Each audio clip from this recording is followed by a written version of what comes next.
The following is a presentation of Sertoba Media and Comey Media Incorporated.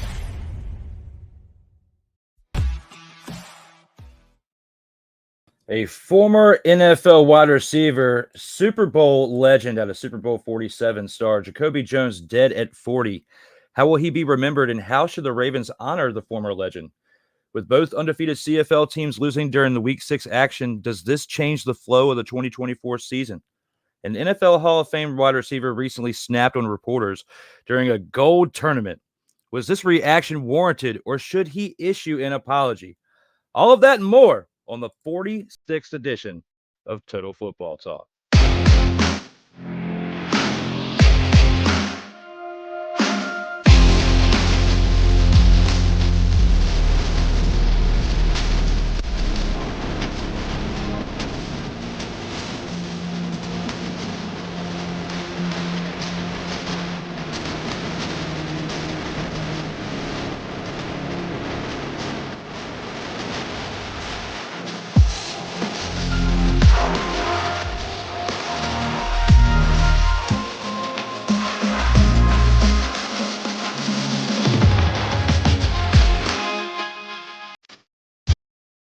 Welcome, one and all. It's that time again. Time for Total Football Talk action. I am your co-host, Drew Willingham, along with the EP of all EPs, my brother, Cole Johnson. Welcome back there, brother.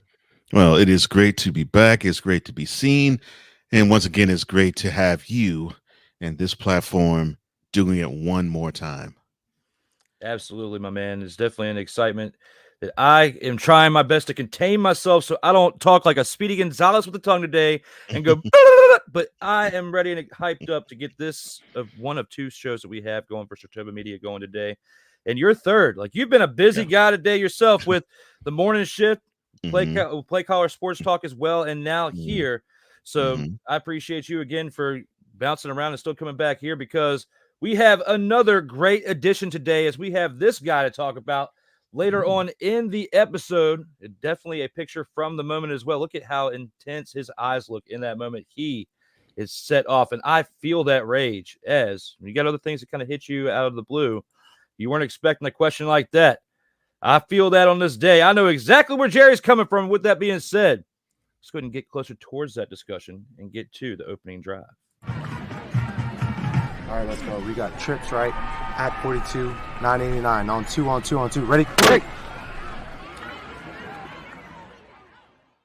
Here with this week in action in Week 6, we had a Week 6 bye with the Hamilton Tiger Kitties, as they definitely need it. They've been defeated all year long. They haven't gotten a single win at all, as they're 0-5 coming into this Week 6 bye, and they definitely needed it, as I previously stated. But with that being said, we had some good games, and we had one dumpster Pelican lopsided game that I did not call this past week that I know that you probably called an upset as well, but maybe not to this extent as what we saw, because of really not so much of an upset with the BC Lions with what they did the previous 5 weeks, over that span with Vernon Adams Jr. He's been crushing it absolutely on this field every single week. And before that game, we had on Thursday, the 7-11 game, we had Cameron Dukes and the Argonauts leading themselves over the Montreal Alouettes in an upset that we might have to play this twice, literally.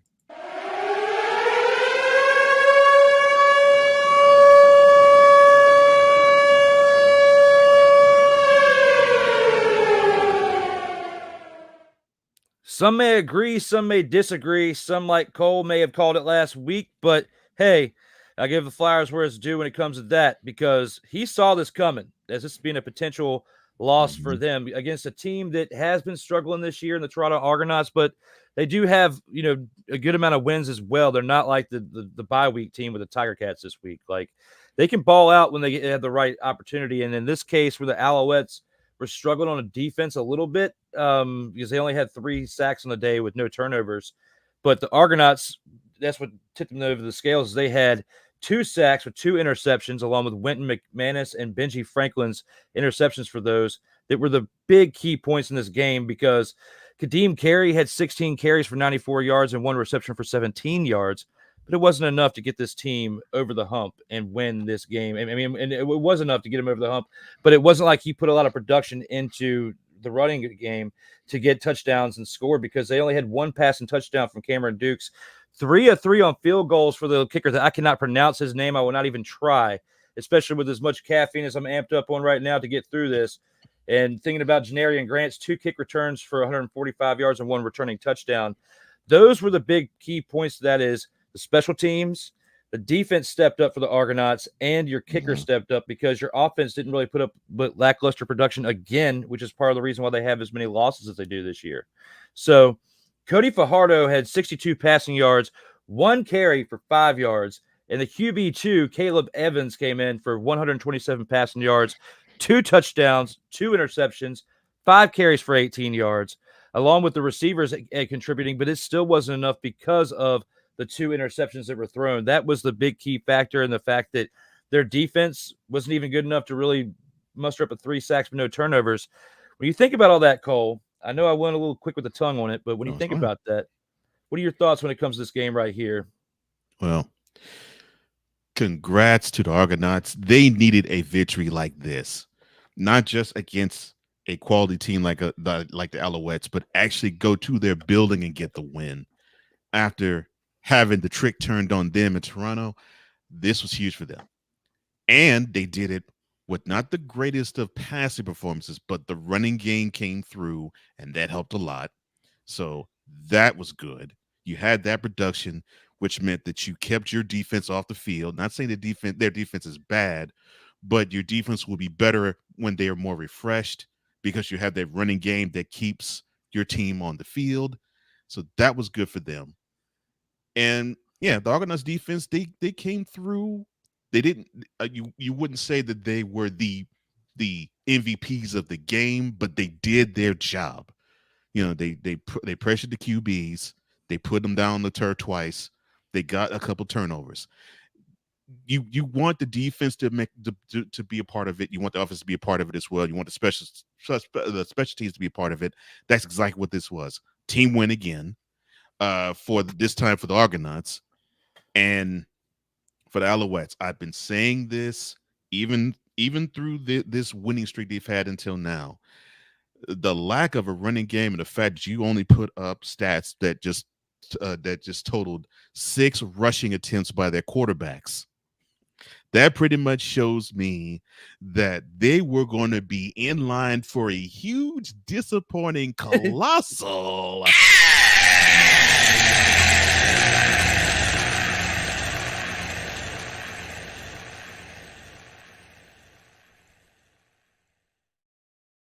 Now, you know it's bad when you only put up, between the 2 quarterbacks, 6 carries and 23 yards. That is how bad their rushing game is. And for the Alouettes, if they want to grab that Grey Cup, that running game has to be much better than this. And I figured this was going to bite them in the butt. It, unfortunately for this game, it did. But I guess better now than, say, when they're in playoff mode or in the playoffs itself. But I'm not going to say, well, this was bad Alouettes as much as I'm going to say this was good Argonauts. Team victory, and I give the Argonauts a lot of credit. Each phase stepped up in their own way. Well, we've seen a trend when it comes to our 2 undefeated teams that we've had. Both the starting quarterbacks been knocked out. So because of that, and you think about that, they're going to their QB2, who didn't get as much preparation in the pregame planning or throughout the week because they weren't expected to go in. You know, it's going to show that lack of production is coming from that lack of practice with the first string team. So it will show. All that's coming into fruition as you got back-to-back games here that we're going to talk about with backup quarterbacks in the game. Who are filling in for a undefeated team at this point, and it all caved. So I think that's a bigger story as well as what you're throwing out there. I mean, that's a good complimentary piece. I would just say that the backup quarterback is definitely making a mark in a negative way for these undefeated teams this past weekend. And something that we could definitely comment on with that, which is something we got to keep a lookout when it comes to this team's success for the rest of the season for both teams. Like if they had the opportunity to do that, because if they can't, this is not like the Brahmas in the UFL where that team was still strong enough with Quentin Dormady as the backup quarterback to take over and get the championship, get to the championship game on the back of Chase Garbers, who only came in like a week before the championship game was there, before when they were just starting the playoffs, and then Chase Garbers came back, led the team through the playoffs, but wasn't healthy for like the last 7 or 8 weeks of the season. Like he got hurt at the beginning of the year, and the backup quarterback comes in and leads them to the championship, or at least for a championship run for the way the standings are in that league. You can only get with so many wins, so many losses apart from each other. Like you can only be with so many games above 500 in order to get to the playoffs, the way it's structured there. So same thing here. You got teams like the Winnipeg Blue Bombers we're going to talk about here in a minute that definitely stepped it up to get back into the hunt, which is why they're where they're seated at for our slate of games this week. But when it comes to that, we'll see how things pan out after this next game that we have to talk about.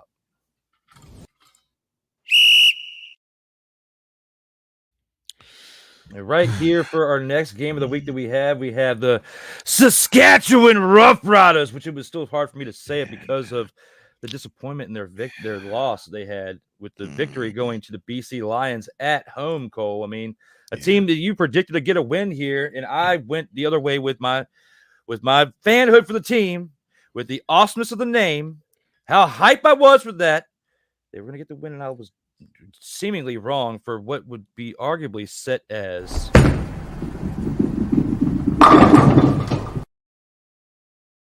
those of you having a hard time keeping up with me on certain points. My bad. My anxiety is through the roof right now, but powering through it because of this show right here and how awesome it is when it comes to this game being bowl and shoot ugly, Cole. The stats say enough for itself. The Vernon Adams Jr. shows up again with 450 passing yards. I mean, he goes video game every week. What's up with this? I mean, he did have 2 interceptions, which is what humanized him a little bit. But between that, the 4 carries for 39 yards and a rushing touchdown kind of bounces out for his 1 for 2 on touchdowns to interception ratio. And William Stanback, he had the worst game of his year, and they still won by 15 points because that stat is right. He had 12 carries for 14 yards. I mean, that's how terrible he was on rushing for that day. I mean, Ryan McCarthy can definitely back us up on it with how little production he had on the ground in this game. But looking at this overall production and the stats, I'll let you cover the rest of the stat line if you want to. What are your thoughts when it comes to this 15-point victory for the BC Lions? I will put it to you like this. I think the reason why I saw that this would be a good place for the Rough Riders to have their first loss of the year was I did not know if their defense could take that Lions offense, put them off the field long enough for that Rough Riders offense to score, considering they have their backup quarterback in, which he threw for 278 yards, which is pretty good. He did give you an INT, but he didn't give you a touchdown. And he gave you 14 yards on the ground, 5 carries, but still, I did not think the Rough Riders offense would be strong enough to offset the firepower that is the BC Lions. Now, I'll give the Rough Riders defense credit, which I figured they would still come in and do some things. They did. 4 sacks and 2 INTs. I love their defense. I love the Rough Riders defense. To me, I think that's the better side of their team if you go offense defense. Their defense is really strong. Even with their starting QB, which he's pretty good, I don't think their offense is as strong as their defense. I'll put it this way. If their starting quarterback is in, their offense is good, their defense is great. Unfortunately, their defense was, I won't say great, but the defense was good enough. But their offense is average at best, and it put the defense in very bad positions, very uncompromising positions. And the only thing they can hang their hat on was they stopped the running game. But that's really huge cold comfort when you have a QB that goes for over 450 yards in the air, and almost 250 of that goes to one receiver. So I was saying this was the perfect time for the Rough Riders to get the loss. Not that I was rooting for it, but I was saying that the Lions, they would be in Vancouver, they'd be playing at home. It looks like Vernon Adams Jr. can't do anything wrong in the pocket. Although, yes, he did throw for two interceptions in this game. Thankfully, it did not come to bite them. I just felt the Lions were a little bit better and they're more whole and healthy against a team, the Roughriders. They're coming into Vancouver dinged up already. So I saw a huge disadvantage there.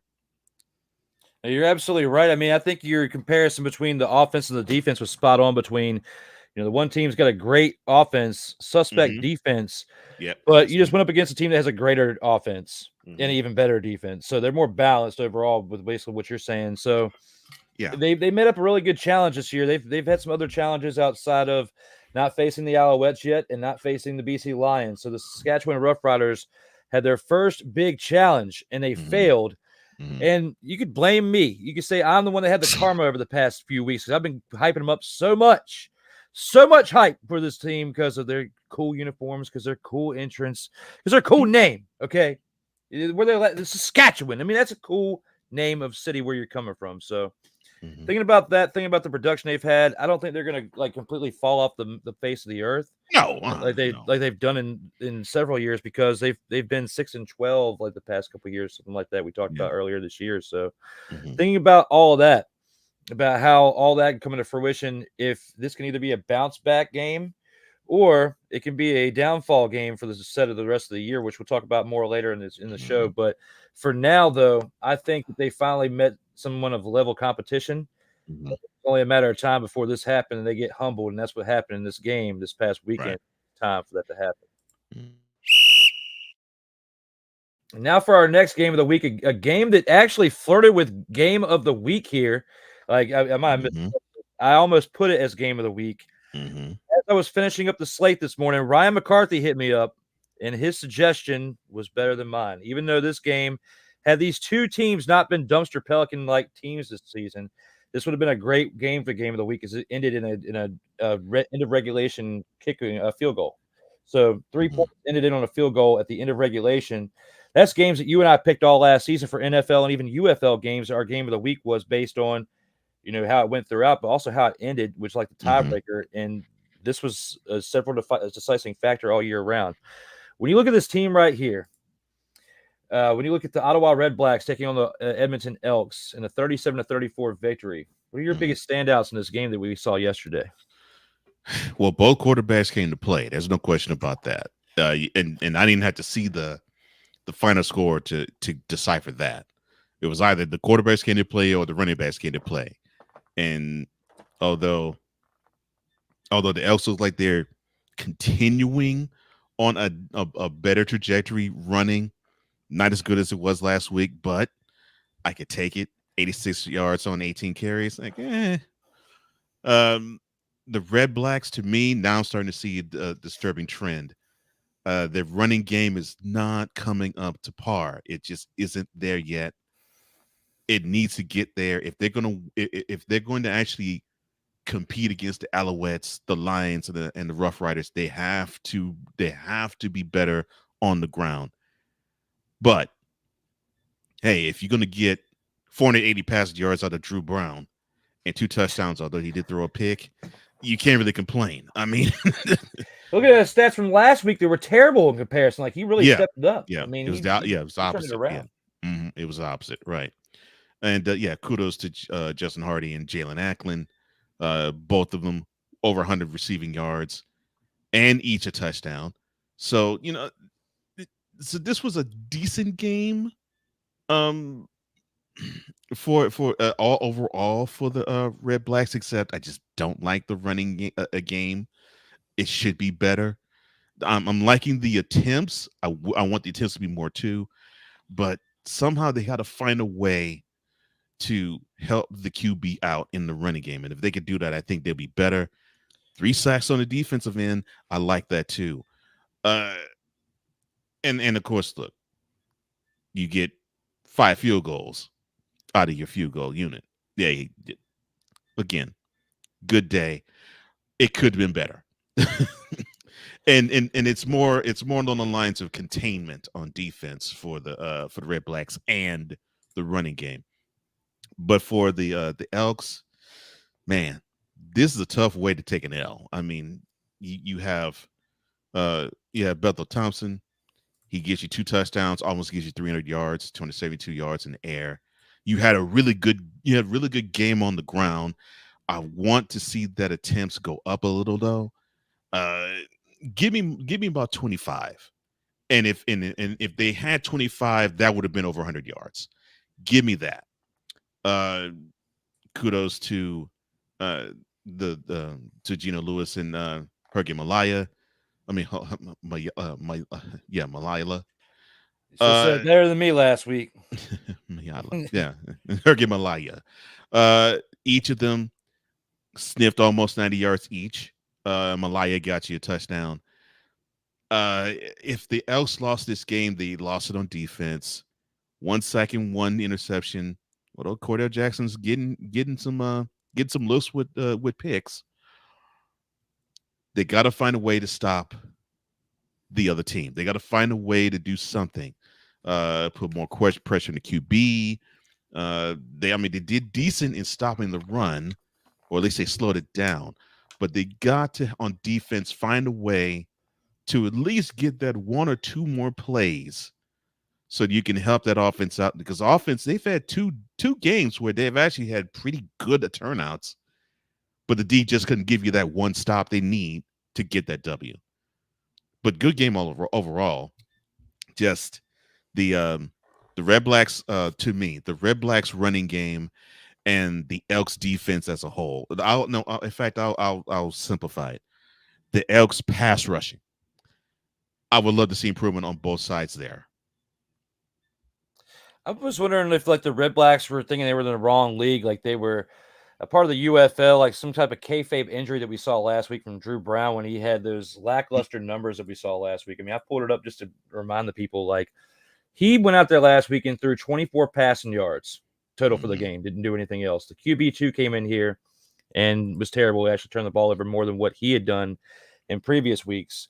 So I think that they lit a fire up under him. There was a kayfabe injury last week, which is what he got benched for.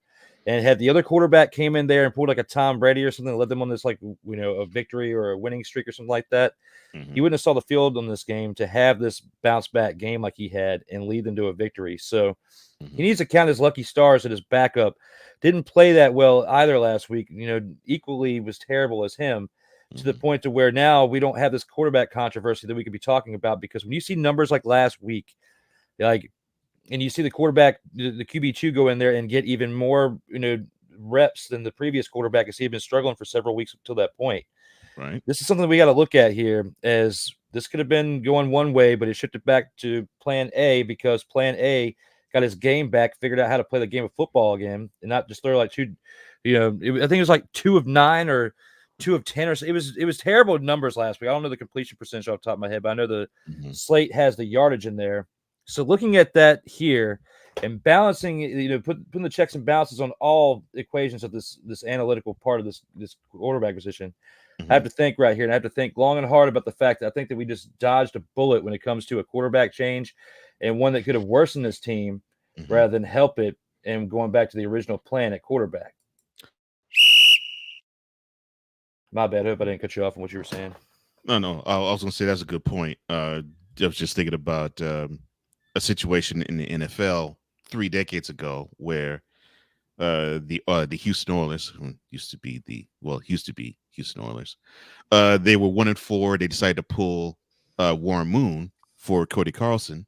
He did good for a half. Then he gets injured, and then Moon gets put back in, and then they go on an 11-game winning streak. So you got to be careful when it comes to changing QBs. And I agree with you. I think they dodged a bullet because they got the right guy in. He just needs to play, maybe not like this, but he needs to play more consistently to help the team out.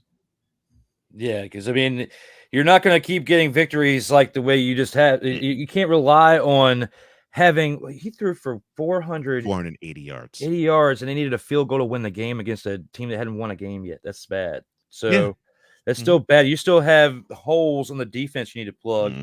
That's where it seems like they're having their biggest struggles is when they don't have consistent play out of their quarterback, they're going to lose regardless. But you can't keep having games like this to where your quarterback and your kicker show up, but your defense absolutely is terrible and gives 34 points every game. It's not going to work out. No. So, But luckily, that was not our game of the week because now it's time to take it to our fan-voted game of the week this week. That game of the week is the action between a contest that we saw on Friday. There's actually a game we skipped over to get to here because the Winnipeg Blue Bombers, Cole, are on a 2-game winning streak finally. Like they finally won last week. They won this week. After losing 4 consecutive games, Zach Colaro steps up with 344 passing yards, 2 touchdowns, 2 interceptions, along with Brady Oliverios. If I said that right, I might be wrong, but who knows? 15 carries, 109 yards on the day, along with 13 receptions for 201 yards and a touchdown by Ontario Wilson. Nick Dembski keeping his streak alive with consecutive games with touchdowns now. I believe it's 3 or 4 games on the streak for touchdowns he has, as he had 7 receptions for 60 yards in this game. Look at the Blue Bombers defense. They didn't really do so much except for they had 2 interceptions, along with their kicker, Sergio Castillo, staying alive with 4 of 4 on field goals for 57 yards. Looking at the lackluster production from the Stampeders based on the fact that their quarterback threw 2 interceptions to hand the game over to the Winnipeg Blue Bombers. What do you say about the Stampeders going forward after week 6? Stampeders did what I thought it was going to do. I had thought they was going to have issues. I figured it was going to trip up. I don't think they took the Blue Bombers lightly. It just looks like they don't have what it takes to be consistent week after week. And look, they do have a lot of pluses here. For the exception of the 2 picks, your QB threw for over 300 yards. You had your running back give you over 100 yards on only 15 carries. I will take that offensively every day of the week and twice on Sunday. Because it's showing me that the offense all the way around is into the game, and I like that. I like that the big uglies up front, they're protected QB and they're giving holes and making holes for the running back.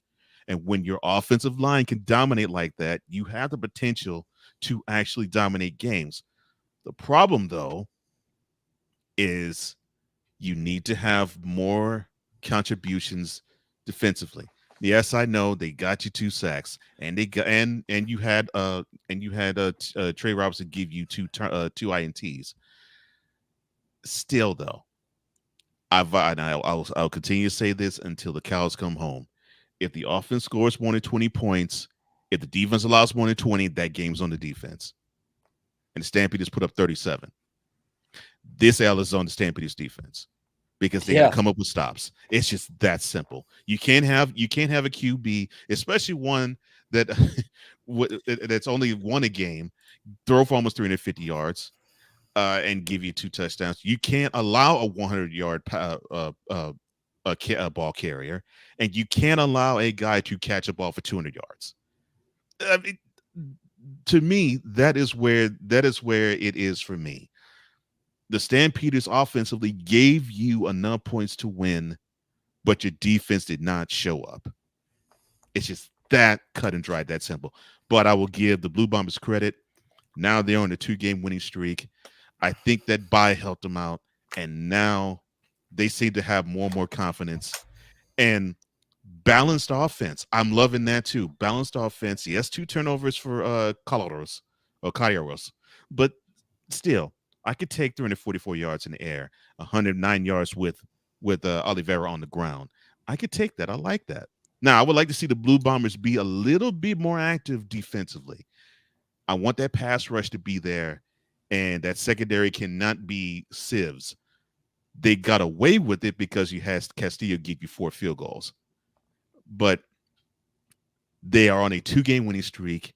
It looks like they have confidence, and they're not going to be playing spoiling anymore. They actually could play a role as they're going down. Now, I'm not saying that they're going to be just as good as the Alouettes or the Roughriders or the Lions. No, but they do have a shot, though, to actually be a playoff contender. If they keep this up, I think they could. I look forward to seeing if they can do that, because the only reason why this game is the game of the week is not more so for what happened in the game. It's the fact that you started the season 0-4 and you're now got a 2-game winning streak, and you did it by scoring more points than another team who you gave up a lot of points to that you should have gave up that amount of points and lost the game to. So there's different factors that sway the decision in this, but because of what Ryan said in a text message this morning, I was like, you know what? I'm going to go ahead and take your advice. I'm going to go ahead and switch this up for the game of the week and give it to this team. They got the victory after 4 straight losses and then coming into 2 straight wins. I mean, it's definitely a great pickup for this team, a good motivational piece here. We got some love in the chat going on right now. What's up, man? Saying, Total Football Talk. Hey, what's up, my brothers? Well, hey, what's up there to you there, my man? Good to see you, man. Good to see you. Good to see you in the chat zone this morning, as well as, get to check out Shooting Lights Out because my schedule's a little jacked up and with some other things that have thrown me off a little bit today. I was paying attention and not taking a nap. So, yeah, like my whole day's shot right now. We'll talk about that off the air. But when it comes to this right now, when it comes to the next comment, I'll let you read this one because this is for you there, Cole. Playmaker says, I need that bowling shoe ugly graphic. Oh, you mean you need this one right here?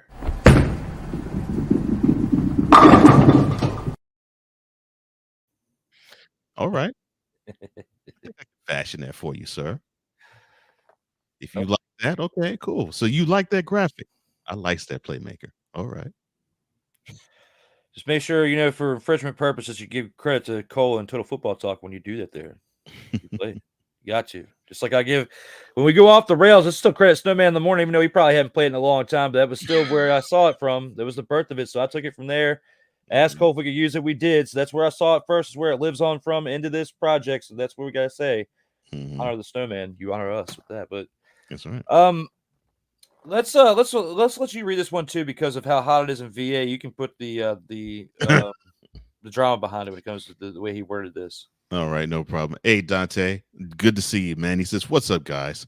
I heard now I could be wrong, but if we get 1 million subscribers and likes, Mother Nature will turn the thermostat down. I can't be wrong. Hey, I'd be all for it. Yeah, because it's 98 today in Virginia, and the humidity feels like it's 118. Like, it's that bad. Like, I went outside to get something out of my car, and I came back. I still haven't recovered. I'm still sweating from that was like almost an hour ago, and I'm still sweating. And I got AC on. It's bad. So yeah, I might have checked during the commercial break, make sure that window's not cracked. It could be it too. Do what? Well, they thought it was going to be 100 here, but it only went up to 96. So yeah. I still feel your pain, even though it's not quite as hot. You're still flirting with disaster too. It's not quite as hot. Yeah, it's not quite as hot. Your humidity, you know about the humidity difference in Virginia than probably Texas too. Nashville, Tennessee, that area. Yeah. I bet you don't have as much humid and dry, like choking you in the neck. Like it's wild. I don't get it. The humidity in Virginia is much worse than here. Yeah, and I've lived in Virginia, so I know. Yes, and between that and the ugliness with the weather and the ugliness in college football, we will see some definitely ugly games this year, Playmaker. We're going to see some wildness, and hopefully we don't see Colorado regress. So hopefully we see them improve so we don't have to hear about all the hype on the ESPN and stuff like that about how great they are and they suck again. Like, I don't want to hear that anymore. That would not be fun. But, yeah. But no, guys, we've gone through the 4 games of this past week. We're going to do a preview and answering some questions and stuff as we go through the rest of the show. But we're taking our first of 3 commercial breaks to give me a little bit of a break today and a little bit of a recovery and an effort for other things, as you will know here later. But other than that, we'll take it to the first commercial break. All right, let's go. We got trips, right?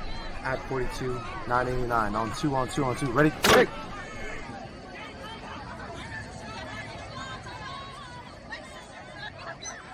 We're just getting started. Total Football Talk will return right after this. Whether it's news, the largest egg producer finds bird flu in chickens at a Texas plant, weather, devastating tornadoes rip through the heart of the United States, inspiration, a breast cancer survivor completed the journey of chemotherapy, and now begins a future one of matrimony or sports. Michael Jordan is shown on a photo with Diddy. LeBron James has a video extolling the virtues of a Diddy party. This has been yet another beating a dead horse presentation. We got you covered. BS3 Network, in association with Comey Media Incorporated, proudly present The Morning Shift with Cole Johnson. Live every weekday at 8 a.m. Eastern, 7 a.m. Central.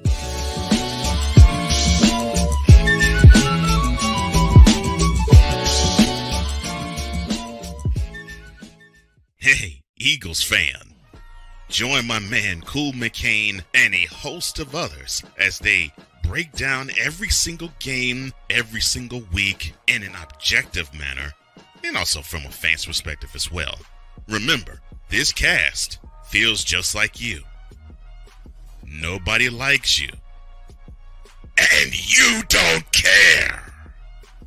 Fly, Eagles, fly. Eagles Elite Podcast. Every Wednesday at 8:30 p.m. Eastern on YouTube and other podcast outlets.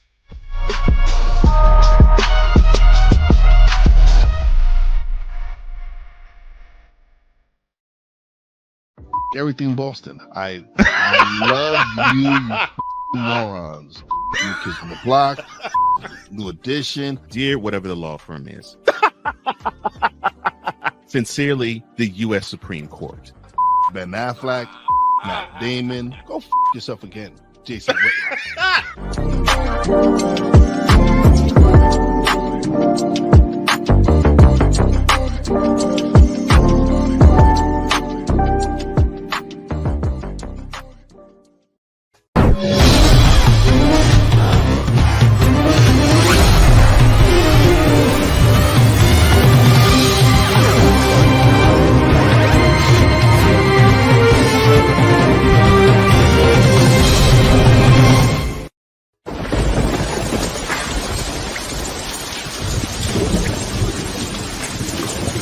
Welcome back to Total Football Talk, your source for hard-hitting gridiron action. Speaking of hard-hitting comments that were made this past weekend, we got to go back to this whole situation with Jerry Rice here shortly and his threatening of some reporters out there in those fields, not streams, but actually in real life. It wasn't like words exchanged on a debate show or anything. It was like right here, right now, live. But over the weekend at a golf tournament where you got asked a question, and it didn't really go the right way. But based on that, we'll get to that here shortly when we get to that topic. But with that being said, we have to take it to the Gridiron Scoop.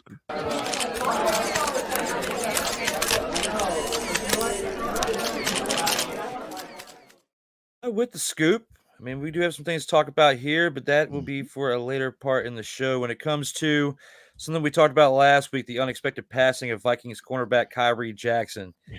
Apparently, there was a $25K reward offered in a deadly shooting at his vigil of that player himself, Kyrie Jackson. Will they find who is responsible for this thoughtless crime, Cole? Is there any updates that you know of yet? Or how can things like this be prevented around the country moving forward? Because we just saw not just this, but some political stuff you got into in your show this morning with a shooting. Like, what can we do to stop all this violence when it comes to this stuff? Like, let the people grieve in peace. It's just a simple case of people have to understand that it goes to the old school REM song, Everybody Hurts. And you have to understand that, you may see somebody smiling and you may want to punch the teeth of that person that's smiling. But you got to understand, with many people, probably with everybody in certain cases, underneath that smile, there's some pain. Either they're masking or they're trying to just ignore. So just because they're not showing they're in pain, they pretty much are. And you have to show empathy. And seemingly, to me, the last few decades that I've been on this earth, I've been seeing less and less empathy. And if you have more empathy toward people, then you will have the continuity and the unity that we all really seek to have, because we don't want to be animals. We don't want to just go out and just slit throats of people and just shoot people to pieces. I mean, unfortunately, those who actually think that way, they really still are outliers. They still are. You may see more and more of them, and we may hear more and more accounts of these people, but they're still outliers. the average person, and definitely the average American, they want peace. They want peace in their home, they want peace around their home, and they want peace at their work, and they want peace with their family, and they want peace with their friends. They don't want to have this type of energy where you have to look around, well, to borrow mind blank tricks on me by Ghetto Boys. They don't want to look over their shoulders and peep around corners. They don't want that. They want that. I'm loving life. I'm enjoying this. And they want to walk in that freedom and walk in that joy. And we should give forth that energy to others, because they need to see that they need to walk in that joy too. So if we exhibit that, I think we'll have more of it. And that's the only way I think you can prevent having the violence that we've been seeing ratchet up, unfortunately, this past couple of weeks. Yeah, I mean, there's probably somebody who was in a bad standing with whoever was shooting, I would say. That would be my guess. But it's just like when you see in old crime movies or like The Sopranos or whatever, it's like the cops wait to bust them till after the funeral's over. So at least you should take that sentiment and do the same when if you're, even though I'm not condoning what happened by all events, but it's like, no, put the weapons aside. That I'm getting tired of seeing all this like the weapons crime out here with guns. Like, there needs to be better gun control for one.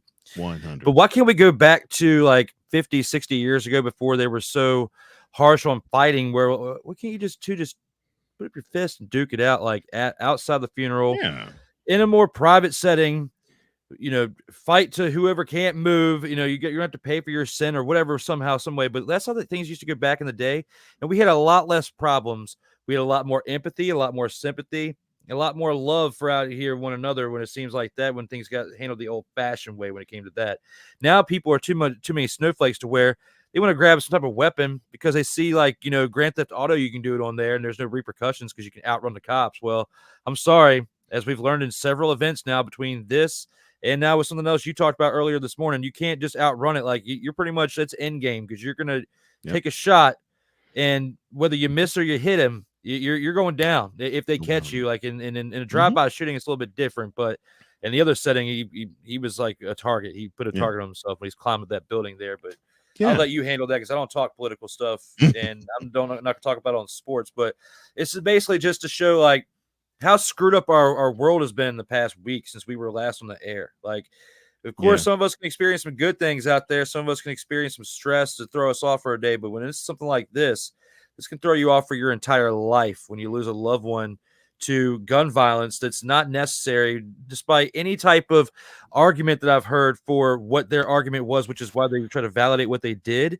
There's nothing I've ever heard in any gun violence situation ever where it was justifiable to have this type of outcome, especially when you're mourning a situation that was an accident. It had nothing to do. It wasn't like the cornerback was in part of a gang, like some other mentioned players who used to be tight ends for the Patriots back in the day, we'll say. Okay. And something like that would be retaliatory if like his car accident wasn't like if it was like staged or something, which they could be covering something up for all we know. This could be something else, at least a conspiracy theory at this point, because of what happened and where. But I still don't condone it. I think it was out of line. I think that they should have handled it a different way if they had some beef with whoever was attending the funeral, and done it the old-fashioned way. Even if you get a charge for assault, it's still better than shooting someone and killing them. That's you can do life for that. You can't do life for an assault charge. You can do a couple of years, but not life. Yeah, I mean, it goes like what you said, man. I always think about Pops in Friday, where he pulled Craig aside after he wanted to wield a gun. He's like, "Oh, what are you doing with that piece?" No, man. No. I want you to come back home safe, because this is how we used to do it back in the days. It's like, look, you may think that you can probably not take whoever's against you, but we just put up these. We put up these. And quite frankly, you win some and you lose some. But the thing is, you live to fight another day. And that's the thing that's the thing seemingly that this society is missing. We seem to think that we are bulletproof for real. And when they learn that the bullets have no names, and it's just too late when they learn it, because they're dead. that you have to understand that life is precious. And yeah, you can have the anger to where you just want to lash out, but at least live to the next day so you can either avenge the L, and now I'm not saying go back and beat the person down that you took the L to, unless you have the opportunity to. But no, avenge the L by living a better life, or grow from the anger and understand, okay, well, maybe I don't need to take my top off and blow it up that bad. But learn the lessons from what life can offer you, because you only have one. Yes. So, yes. Yeah, you definitely have to play your cards right, because if you're gone, you're out. And it hasn't been proven yet that there's such thing as reincarnation, even though some religions tell you that there is. Like, it depends on what you believe in, and I don't want to judge anybody for their beliefs, but if there is such thing as reincarnation, and I believe it only really happens to those of us who made the best of what we had the first time. So, like, if you are going out there by killing somebody else, you're going to come back as a mosquito or a wasp or something. Like, you're not going to come back as a person for centuries if you ever get that other chance, because you screwed up that one opportunity that bad. If this is a situation where we're talking about religion, and you get more than one chance if you do it right the first time around. Well, in this case, for this person, whoever shot the person at the funeral, you are definitely not going to get another chance if that is the case. But we don't truly know until the lights cut out on us at the end of the day for good, and then we see if there is another side, or if we're just gone. But we are not a spiritual show either. So I will not dance around that topic today, as I'm feeling like this panic attack is starting to wear off a little bit out here in these streams. I'm trying to be as tough as these people out here on this gridiron field for you today, my people out here on this Monday. So for that, I will continue healing myself by letting Cole read these next two comments from our people right here. All right. Well, Playmaker, he says, well, in that case, Drew, wait till bearing down the gridiron returns, which that will be sometime in August. It was going to be later in July, but it's going to be next month. So yeah, bearing down the gridiron, that is basically for college football talk. Don't tease me with a good football show now. I'm gonna tune in. Well, he will also return in August too with Ramley Talk. He's a Rams fan. So he has his football stuff returning next month. My brother has his football stuff in terms of Commander's Gridiron Report returning back tomorrow. So you have that. Well, I'm hyped. You should. I'm double duty tasking right now just to survive this moment and live in it, for one. But underneath all this composing myself is a really excited person to get this done and bring you some things that we hadn't had a chance to talk about in 3 months. So more football beyond the day. Actually, tonight we'll talk about more football tonight on episode 115. So we will see a lot of football action from my mouth coming out of it in the next 17, 18 hours. So there you go. Well, you'll be talking a lot of football tonight. Oh yeah, and especially in different leagues too, which I'm excited about that too. But when it comes to this next one, Dante brings out a good one here too. At the end of the day, people are so emotional and wear it on their sleeve, and they don't understand the consequences of their actions. 100, Dante. Yeah, that's the problem right there. There's good and bad versions of that. I mean, you got the bad version where you wear your emotions on your sleeve, and you might have some mixed up beliefs and the way you're brought up, or however you've been exposed to things out here in the streets, and it screws you up to where the mind is a fragile place. I mean, you can come from a great home, you can get mixed up with some things, and just completely do a 180 as a person, and then fall into a bad crowd. Okay, that's one. Or you can be like of some of us who, like myself, who tend to do that at times, where when it comes to wear my emotions of your sleeve, just be a little bit quick at the mouth and pop off sometimes. But those who really truly know you, if that's your one of your flaws that you have, know you're coming from a good, genuine place. You're just trying to help. So there's different categories to this when it comes to wearing your emotions on your sleeve. But when it comes to people who live the street life, who wear their emotions on their sleeves, who have access to weapons they shouldn't have access to on a regular basis, when you have that problem, like, I acknowledge that I wear my emotions on my sleeve sometimes when it comes to popping off of the mouth. That doesn't mean I have a gun on my hip when I'm talking about it, because what's the point? What does that do? It just sets you up for failure if you're walking around with a gun all the time. A gun's for protection, to have in a safe place that in a moment you got to use it, not to drive around and have in your passenger seat and just ride around to go to McDonald's, have a gun, and then stir up stuff. Like, that's not that type of wearing your emotion on your sleeve is bad. Okay. Very. Like, when you actually are doing it for a good cause to maybe help other people out and get your point across, that type of emotion on your sleeve is okay, in my opinion, because there's good and bad to it, but usually you can overcome a bad situation when it comes to wearing your emotion on your sleeve, when it comes to verbal mistakes.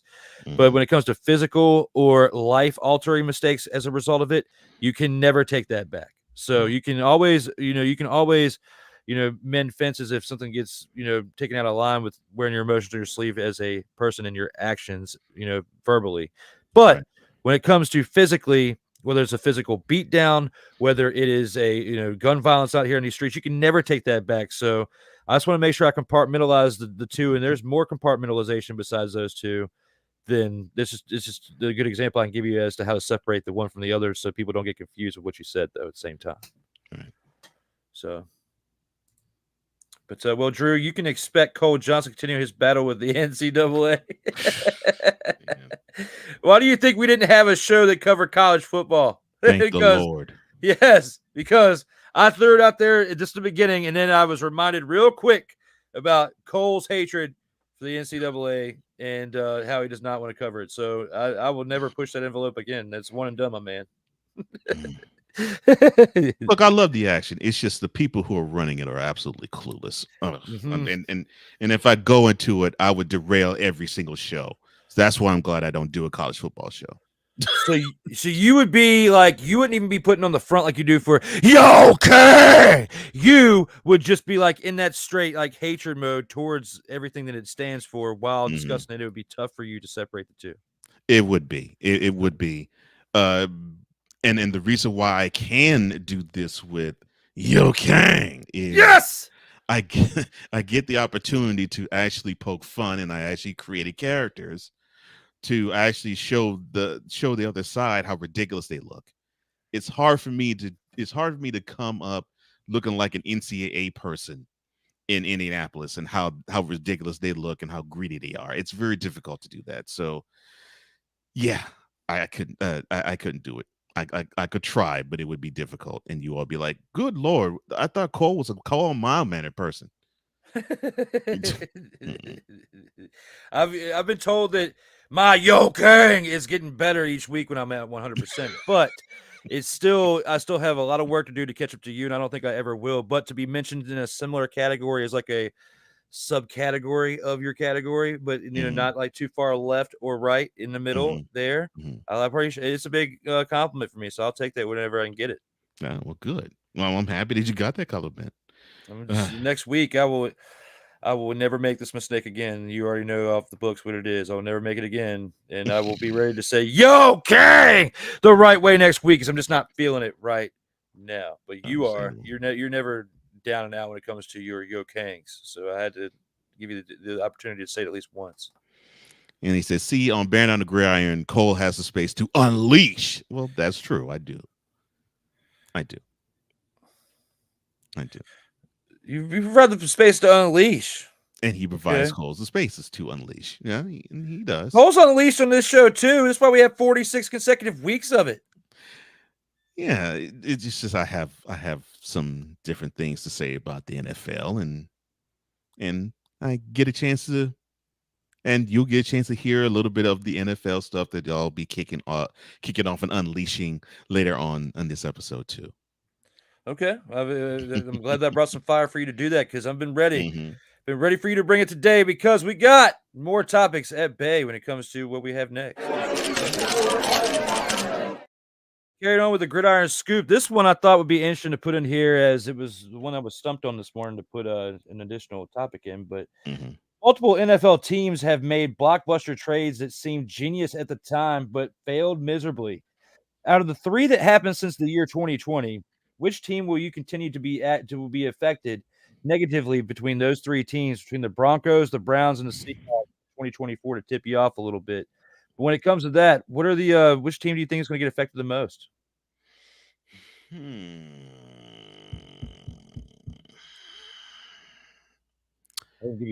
Affected positively or negatively? negatively. Like we're still having the lingering effects from the trade within the past 4 years. Which one of these three teams, between the trades they made, for the two quarterbacks, for the one the Right, Seahawks right, got right. for the Jets. Mhm. Looking at that, what do you think? Right. I'm leaning toward the Seahawks. I'm leaning there. And the reason why I'm like is the Broncos. I think they're going to suffer, but I think they're going to suffer worse. Not necessarily because they only had a 1 year, a very short experiment called Russell Wilson. But I think, Sean Payton is going to. I think Sean Payton is going to run the team down further, because I don't think he has what it takes to actually put the Broncos back into contention like he did with the Saints, because I don't think he has stumbled upon his Drew Brees of this era. But just in trade stuff alone, I would say Seahawks, because it looks like some of those draft picks have not panned out yet for them. So I'm not a huge fan of the team. Not saying that I hate them. So, Mickey, when you hear this, it's not I hate the Seahawks. I'm not coming at it from that standpoint. I'm coming at it from the standpoint of, if I see the 53-man roster, do I really like how they are 1 to 53? And the answer is no. I don't really like what I'm seeing. And I think you saw a little bit of I think we may have overreached and made a mistake by getting Wagner back on the team. So I think the Browns remain unscathed. Although now you got to have Deshaun Watson actually show up. I mean, because they were blessed, and I do mean blessed, to have Joe Flacco show what he showed. Basically eating hot dogs on a Friday and then throwing for almost 300 yards on a Sunday, and winning a game, and bringing them to an 11-win season. And they have, and Stefanski, Kevin Stefanski, head coach of the team, has Flacco to thank for that second Coach of the Year award he received. They narrowly escape because I think they got a lot of other free agent moves that worked more on the defensive end than the offensive end, and they drafted well defensively. But yeah, of all the three teams being negatively affected by those blockbuster trades, to me, it's the Seahawks. Barely over the Broncos. It's kind of like a side question with that, but do you think it's safe to say that had Deshaun Watson played the entire year last year and done something of the things that Joe Flacco did, that he would have got the Comeback Player of the Year award and not Joe Flacco? If he were to have done similar things, yes. Yeah, he would have. Now, do I think he would have done those similar things? I really don't think he would have. And I'm not saying that Deshaun Watson is horrible. So, Cleveland Browns fan, don't think that I'm saying that. I know I saw him up close and personal as the Texans QB, so I know what he can do. I know what his makeup is. But the man was dinged up, and he was coming off of sitting for 2 years. So, yeah, I know Flacco sat for a minute too, but Watson just didn't have the grasp of the team yet. And I think even during the season, he still didn't really have the grasp of the team. He still didn't really have the pulse of it. And I think he did not have the trust of the team yet. Even with the comeback victory they had in Baltimore, I still don't think he had the team yet. If he went onward, he probably could have, but he was injured, so he wasn't going to. Yeah, I mean, even Mick is on top of his game. He didn't take what you said against him because he shared the show anyway. So I appreciate you for doing that, Mick, and definitely Cole does too on that as well. Yeah. Look, and he says he thinks they're not going to be good this year. The problem I have with that, Mick. So you had the energy of the Comeback Player of the year before energy with Geno Smith, and I think the Seahawks brain trust thought, okay, well, we can run it back with mostly the same team. We could probably retool a couple of areas, and of course they were fortunate enough to say bye to Russell Wilson and get some stuff back. But so you had this Comeback Player of the year before, and they went to the playoffs, although they didn't have the best of showings in the wild card round, took that L to the 49ers. They figured they would have that same type of energy this year. Oh, I should say last year, I should say. And they almost had the same record. They just didn't have the same type of success. And it was like they took a step back. And I think it might take another step back. And it's not going to be for lack of trying. I think it's just going to be for lack of talent. And it's unfortunate because I think if they had better talent, they could compete with the Rams for a wild card spot or at least second place in the NFC West. I just don't see it. I see something, Mick, though. I will say this. I will say that I see that you got a new quarterback in your locker room, and he is probably creating a mutiny right now against Geno Smith saying this. What's that? What's that? And getting them all on the same page as him by acting goofy, looking goofy, and getting them ready to be his protection as he will be the QB1 at some point this year. Now, the saving grace would be that right there, and you don't have Pete Carroll on the sideline, so there you go. Yeah, but did you really upgrade a head coach though at the same time? No. Yeah, that's where I feel like they could have made a better choice than what they did. I don't agree with that head coaching hire. They've been better off keeping Pete Carroll, to be honest. I would say the same.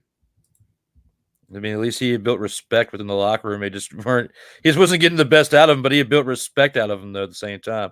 Yeah. But the Hawks have a new coach. I mean, yes, we just talked about that there, Mick. I mean, you tell us in the comments if you disagree with us, if you feel like he's going to be a really good coach, feel like he's a better choice than Pete Carroll, because both Cole and I disagree with that. We don't feel like they made a good choice at head coach. They've been better off sticking with Pete Carroll for another year because he was still under contract for another year.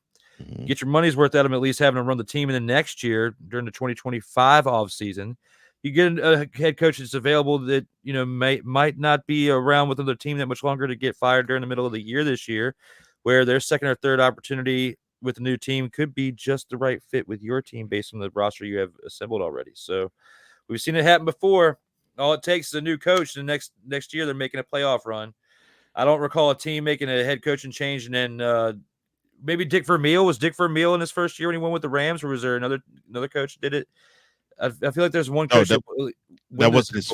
I don't think that was his first year with the Rams when he won the Super Bowl. John Gruden, was that his first year when he won with the Tampa Bay Buccaneers? It was because he was just traded. He played against his old team that he knew the entire playbooks. I mean, he had the advantage with that. But it was his first year, and of course he inherited a team that was already knocking on the door. They just simply needed to have that push over the edge to get them from the NFC Championship game to the Super Bowl.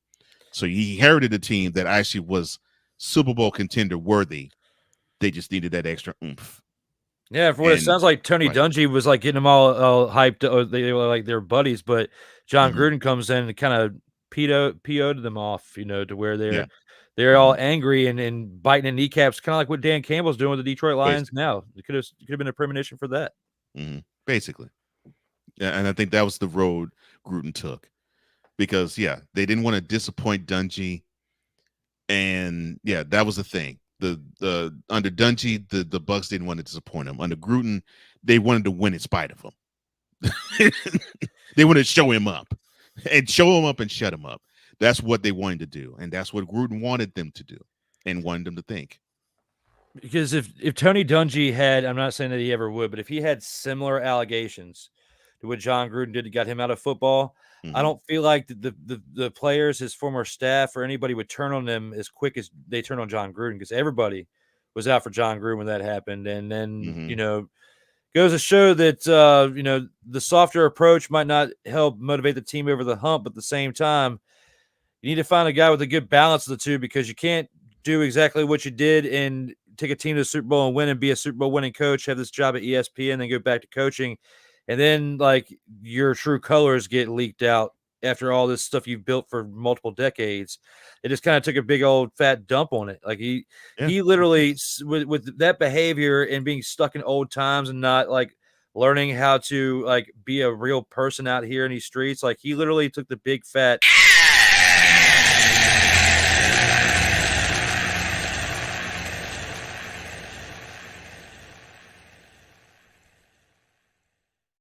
In a short period of time, a former linebacker comes in, and now they're a good team with a similar roster that you had together when they sucked.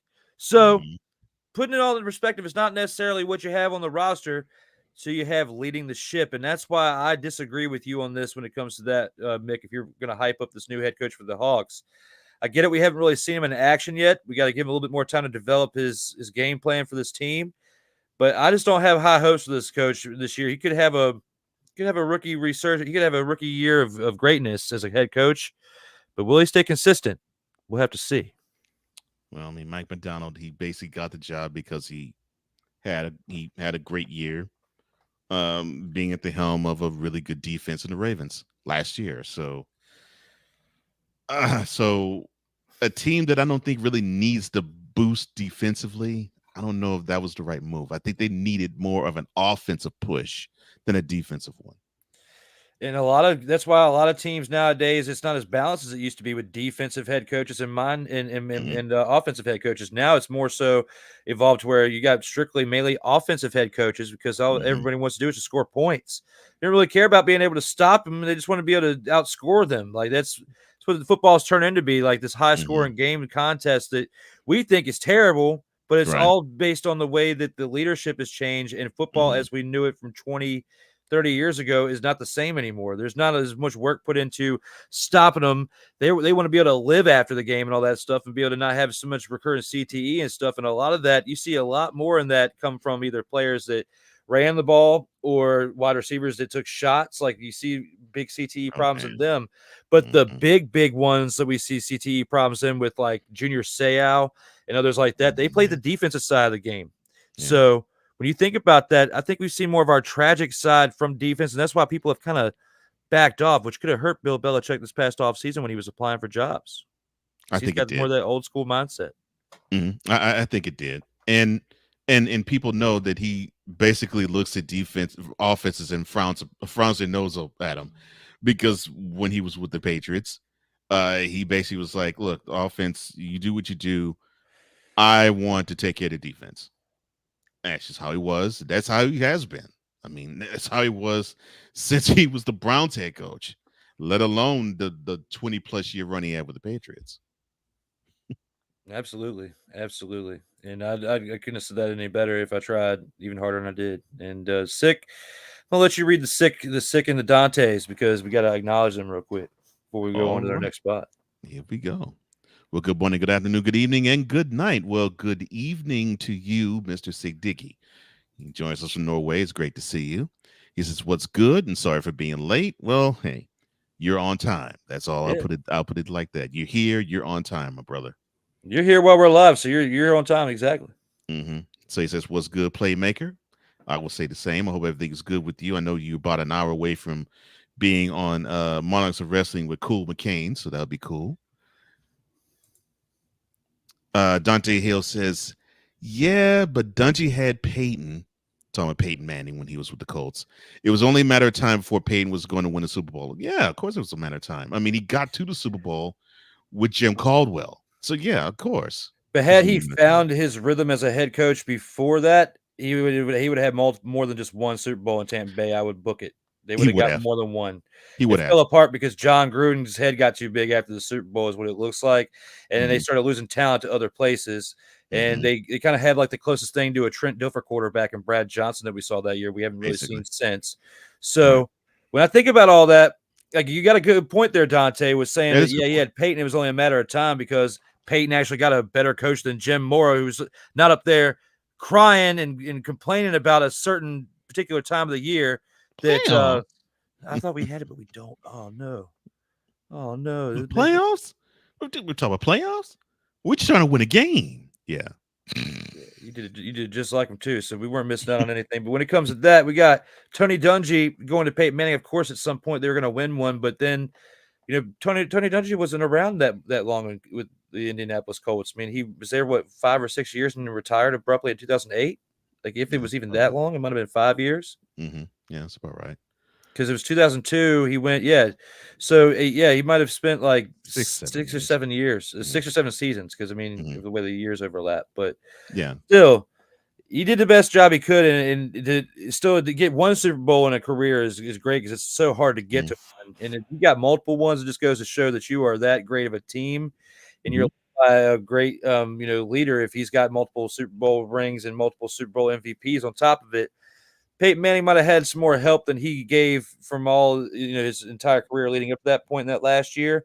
But I feel like that was the football gods. If there is some that were paying him back the karma he deserved for all those years that he should have won other Super Bowls, but Tom Brady screwed him, okay, for one. And then you had other teams that were on the comeuppance, like, the Ravens in 2000. You had the Rams that went to 2 Super Bowls but lost one. And you had, other teams.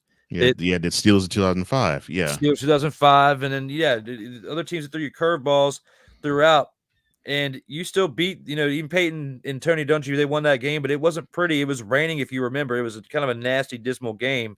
And it was a low-scoring contest because of that. But it doesn't matter because scoreboard is scoreboard, and Peyton got it with Tony Dungy in that moment. So I'd say you brought up a good point there, Dante. Yeah. I appreciate it.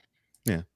But I agree more with you. I think Dungy would have had more than one Super Bowl ring because, that Bucs team was ready to win a Super Bowl. They were. Absolutely. 6 says after leaving Tampa Bay, Tony Dungy would be vindicated with a Super Bowl win. And he was 2006. Mm-hmm.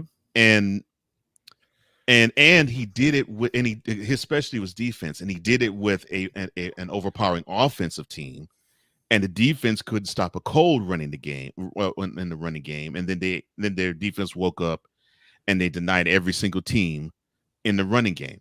That was amazing turnaround in a short span.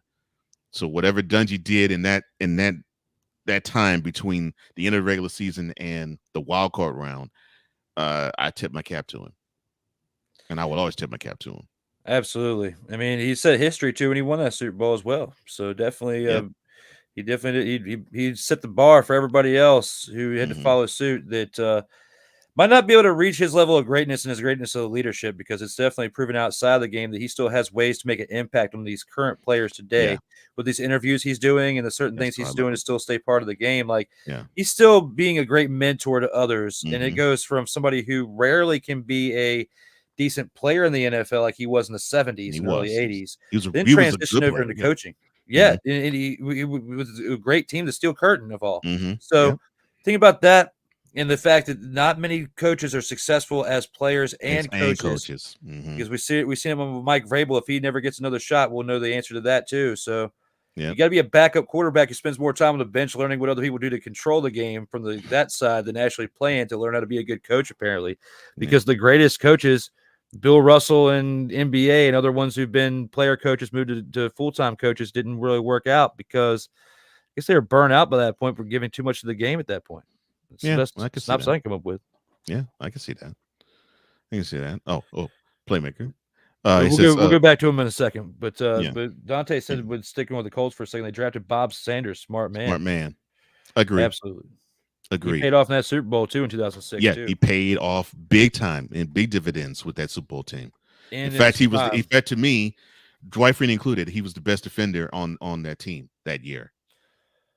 And most of their big time players from that, like, it's sad, like they all kind of, except for Peyton, who bounced back with his second, his next chapter in Denver, just about everybody from that Super Bowl, that victory that they had in 2006, didn't get to see any type of benefit from it. Like, they got a ring, but they didn't it was like their peak of their playing career. Like, they didn't really see any other echelon. They didn't get that echelon again like Peyton did a few years later with the Colts. Like, some of them were still there by then, but Marvin Harrison was gone. I think Bob Sanders was already gone by then. I could be mistaken, but he was. I think 2010. He was gone. I think when they lost. Yeah. It was Pat McAfee's rookie year as a punter. But as far as thinking about like a lot of those core players that made a difference to get that first win for the Colts in Indianapolis under the Tony Dungy and Peyton Manning era, they couldn't recapture that because a lot of those players were either became free agents, took the money, go somewhere else, or they retired, or they were forced to retire because their skills are diminished. Yeah, I mean, that team went hardcore turnover. I mean, like you said, didn't recognize the team when they drafted Andrew Luck. They didn't even resemble that 2006 team by 2011. No. And I mean, that's only 5 years. And I mean, and they were so different. They were so different then. I was so disgusted. I'm not even a Colts fan. I never wanted to see Curtis Painter in my life ever after that year. Like that was the worst year from any quarterback ever. Like, and the sad part was Curtis Painter had been there for several consecutive years with Peyton Manning. You would have thought he would have learned something. Like, he obviously just got way too comfortable holding the clipboard and getting coffee or Gatorade for the players around him or whatever he was doing, because he definitely wasn't paying attention to what Peyton was doing. Yeah. Well, I guess what Jim Irsay wanted, he got. It's like, look, 2011 tank. Let's get that guy from Stanford, and we're gonna build around him. And there you go. There he is. And Playmaker, of course, for another hour, he'll be, well, for another few minutes, he'll be chilling with us before he heads on to go to Monarchs of Wrestling with Cool. And of course, we're big wrestling fans, so we'll enjoy that. And after this wraps up, we'll probably head over there and watch a little bit of that too. So say hi to Cool for us, Playmaker. I would definitely be playing on the phone and chilling to regain my composure, if you're picking up what I'm throwing down. But when it comes to this right here, most of these teams want Sean McVay, but there's only one McVay.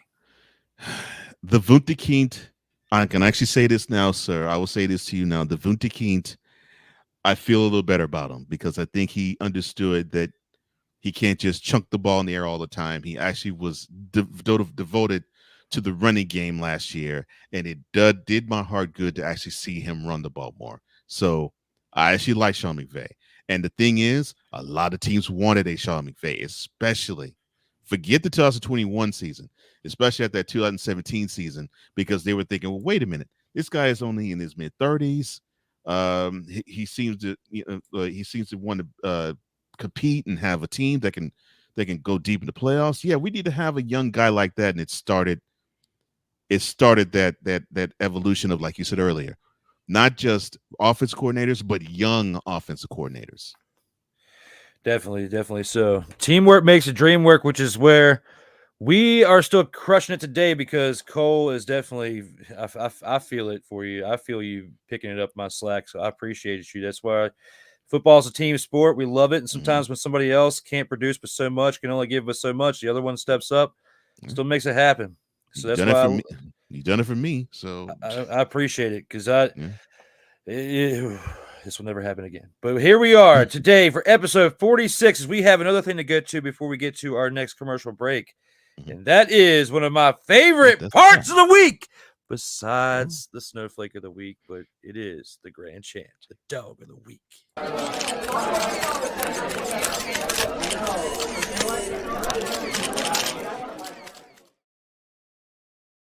Total Football Talk.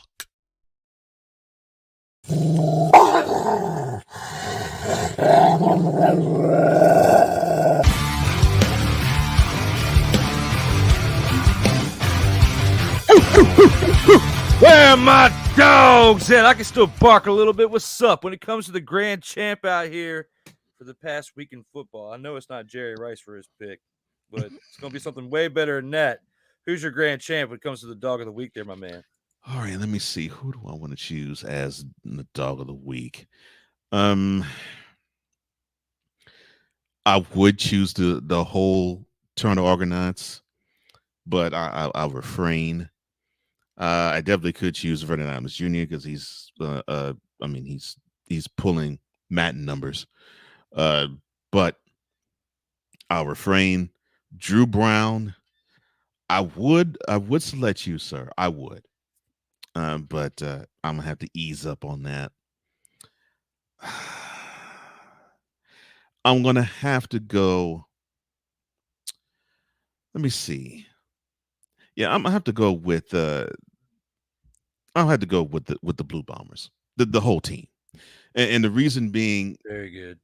The reason being, my partner and my brother, he wanted to motivate this team to greatness, and they had a horrible performance earlier in the season, and he wanted them to pick up the slack. And the last 2 weeks they have, and the weeks before, they were building up to picking up that slack. They are a much improved team, and I love what I'm seeing from them. And if they could continue onward, as I said, I'll say this again. I love it when you can have a 300-yard passer, a 100-yard rusher, and a 100-yard receiver in the same game. If you can have that, Oh yeah. if you can have that, I tip my hat to the offensive line because it means the big uglies are doing their job. The quarterback has time to throw. The running back has holes to go through. And that is what I love seeing. And if the Blue Bombers defensively can pick up that slack, I would love to see how far this team can go. So, look, I had to give it up to I had to give it to the Blue Bombers. They're my dogs. They received the grand champs this week from me. That was a great pick because I was going to take a player from the Winnipeg Blue Bombers that made an impact in both of their victories the past 2 weeks, but I'm going to switch it up to somebody different just because the Blue Bombers, the team, kind of overshadows it, and I don't want to overshadow your pick with picking just a player from the team and making it sound better if it's anywhere possible to what could happen because you had great words with that. But looking at this, I was going to at least be honest with who I was going to choose. I was going to originally choose Brady Oliveira because if that's how you say his name, I think we both butchered his name this episode, but it's all good. When it comes to this right here, he had 129 yards last week and then 109 this week. So he's got back-to-back 100-yard games, and it's going to prove that when this team can actually run the ball effectively, you're going to get wins because that's what the problem was their first 4 weeks when they weren't getting any wins at all. So looking at that, that's who I was going to choose. But I'm going to choose a name that, I mean, you guys are probably getting tired of hearing by now because, I mean, let's just face it. This team is that good because of this quarterback. I'm going to give it to Vernon Adams Jr. probably for the 17th time in only like 8 tries. But it just feels like I've given him that many awards with this each week because each and every week we're talking about this guy. And, you know, at the same time, I don't want to diminish what he just did because we're talking about him every single week. I still want to give him his flowers because he deserves it because he is literally the CFL MVP right now, you guys. Like, yes, he is. If Cole agrees, like if you guys are actually, even if you're just watching the highlights, the comparison, the highlights between this quarterback and any other, there's second to none. There's nobody else that's as close to like a 1A or 1B comparison here. Like it's what he's doing that is helping this BC Lions team get wins, and especially against teams that I may have overhyped last week because I was excited for this opportunity for them to play a really good team and have the competition. And I was deflated a little bit. I'll be honest. I still like the team. I still like their name. I don't like what happened, but sometimes you need a tough loss in order to humble you to get back on track with what you want to do to accomplish this year. And if you win 4 games, if you win 5 games in a row before a loss, you're still a serious team. You're still a team that they have to take serious out there. They're no slouch. And the BC Lions assessed this team, and they called everything the right way on offense. Defense, they could have maybe made a little bit of, adjustments too, which is why the Saskatchewan Roughriders still scored up 20 points. But I think a lot of that has to deal with what Cole was saying earlier, where you got really good offense, you got a suspect defense, but the other team is just well more balanced. And it all starts from their quarterback play because the other team has inconsistency at their quarterback play because they're playing the second string quarterback for a second week in a row and getting mediocre results, which resulted in a loss this week. So thinking about what Vernon Adams Jr. did, throwing for as many passing yards as he just did again. I mean, you can't take this lightly at all, ladies and gentlemen. Look at the fact he threw for 451 passing yards. Yes, he had a touchdown and 2 interceptions. And some of you are probably thinking, well, that's probably the first time you've had somebody on here who has more interceptions than passing touchdowns. Correct. However, he makes up for it with this rushing touchdown. It balances it out. And we've had picks for this pick in 46 episodes at least once where the quarterback had the same amount of interceptions as he had touchdowns because, I mean, he might have thrown for 400 or 500 yards almost, and the difference that he made on the ground balanced it out. And the same thing goes here because this quarterback is not even known to be a rushing quarterback on a consistent basis. He's more of a pocket passer. He throws for 450 yards, for Christ's sake. I mean, look at that. I mean, that's a lot of passing yards you got to throw. And slouch can throw for that many passing yards in a game. Like regardless if you got different rules, it's a different league, it's a different setup or not, you still have a different type of football game that you're playing than in the NFL. So there are some adjustments. 3 downs for a first down instead of 4. And the other different things that are going through the quarterback's head that have to change your game style. And for you to be able to throw for nearly 500 passing yards, 451 is closer to 451 passing yards is closer to 500 passing yards than it is to 400. So don't you steal my thunder here when it comes to Vernon Adams Jr., people. I'm just telling you. Think about this right here and right now when it comes to Vernon Adams Jr. If you do not have him in your top 2 or top 3, or let alone your top pick for MVP of this league so far through 6 weeks, you're not paying attention enough, and you need to watch the game more, but also listen to us because we have been preaching about this guy, and he has been a part of this pick for either me or Cole. It feels like every single week since we started the CFL coverage. And even I think when Ryan McCarthy was here, I think he picked him or I picked him either that week too. Like, we have talked about this guy every single week, and not just in the stat line and as part of he had an effect in the game a little bit. Like, we're talking about him as the MVP of the entire league for the week. And, we can choose people in the NFL. We can choose people in the UFL. If they do something good for the week or they do something bad, make them the snowflake. But the fact that we're choosing a CFL quarterback is one of our 2 picks between the 2 that we get between me and Cole or our guests, as this guy has got the pick at least between the 2 of us at least once each week for 6 consecutive weeks, except for they had a bye week 1 week, so they didn't get it that week. But still, every game they've played, he has had a pick in the dog of the week. And that just goes to show that this year is something special for him and something that he may set some records for personal bests by the end of the year if he continues to keep this up.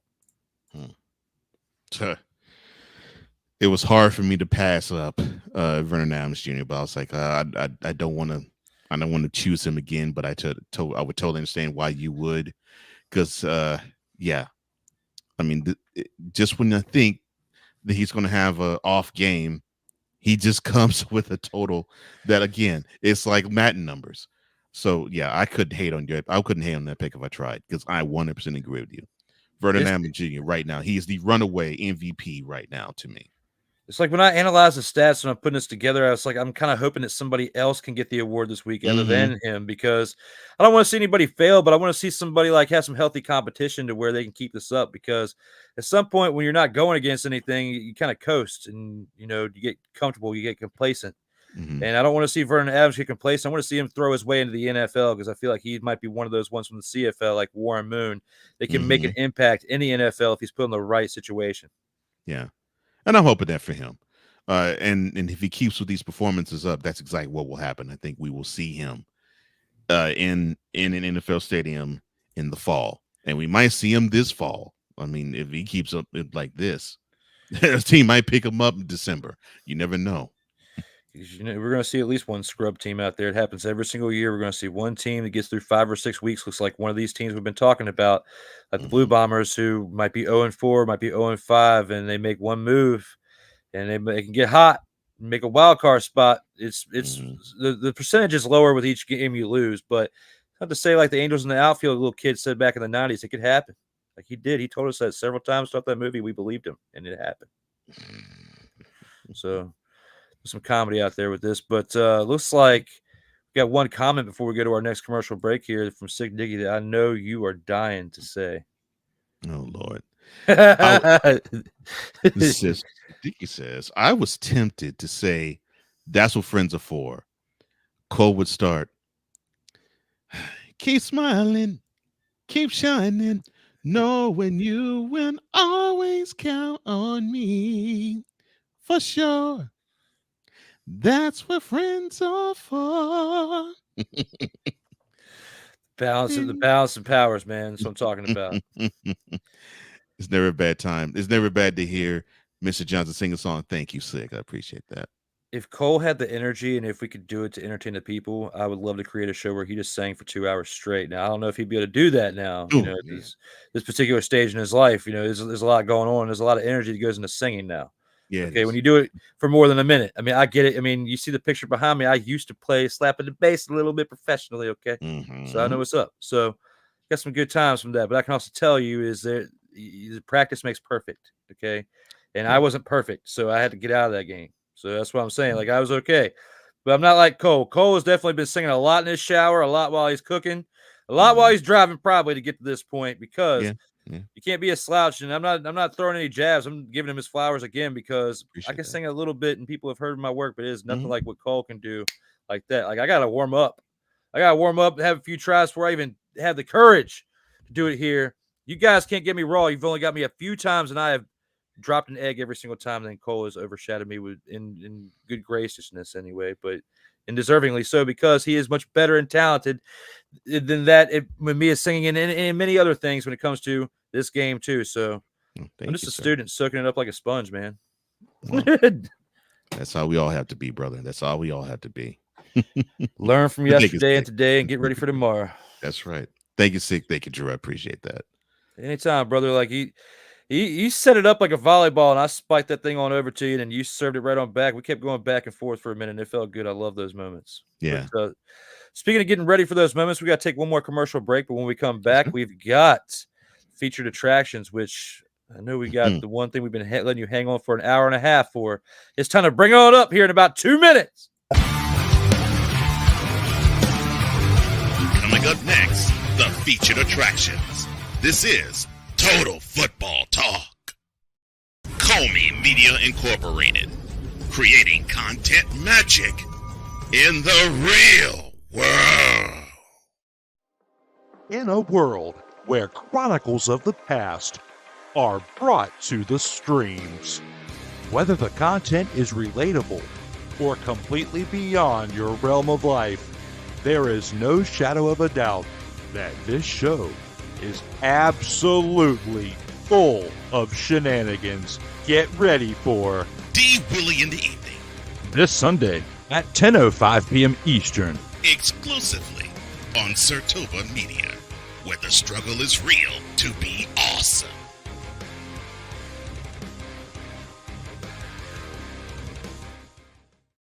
Hey, ladies and gentlemen. Hey, look. Hey, stop playing games. Y'all already know. Go ahead and toss him some Willie Bucks. Ain't nobody playing around. Hey, $sign D Willie 87. Go ahead, hit him up on the Cash App, and go ahead and give him some Willie Bucks. Look at Drew looking stoic, ladies and gentlemen. Stoic on that $10 bill. So go ahead, slide my man over some Willie Bucks, and we good. That's all I'm saying. We good. How about some Willie Bucks? Sartoba Media, where the struggle is real to be awesome. Oh, yes. The tradition, the pageantry, the spectacle, the history, the slut. Wait. I gotta rep my brother's stuff right. All my DMV soldiers, stand up! And welcome to the Commander's Gridiron Report. You want your commanders to be repped right? Well, D. Willie is your man. Commander's Gridiron Report. Every Tuesday at 11:05 a.m. Eastern, 10:05 a.m. Central on the Sartoba Media YouTube channel. Music by J. Cool. Where my soldiers, right side, commanders. Where my soldiers, left side,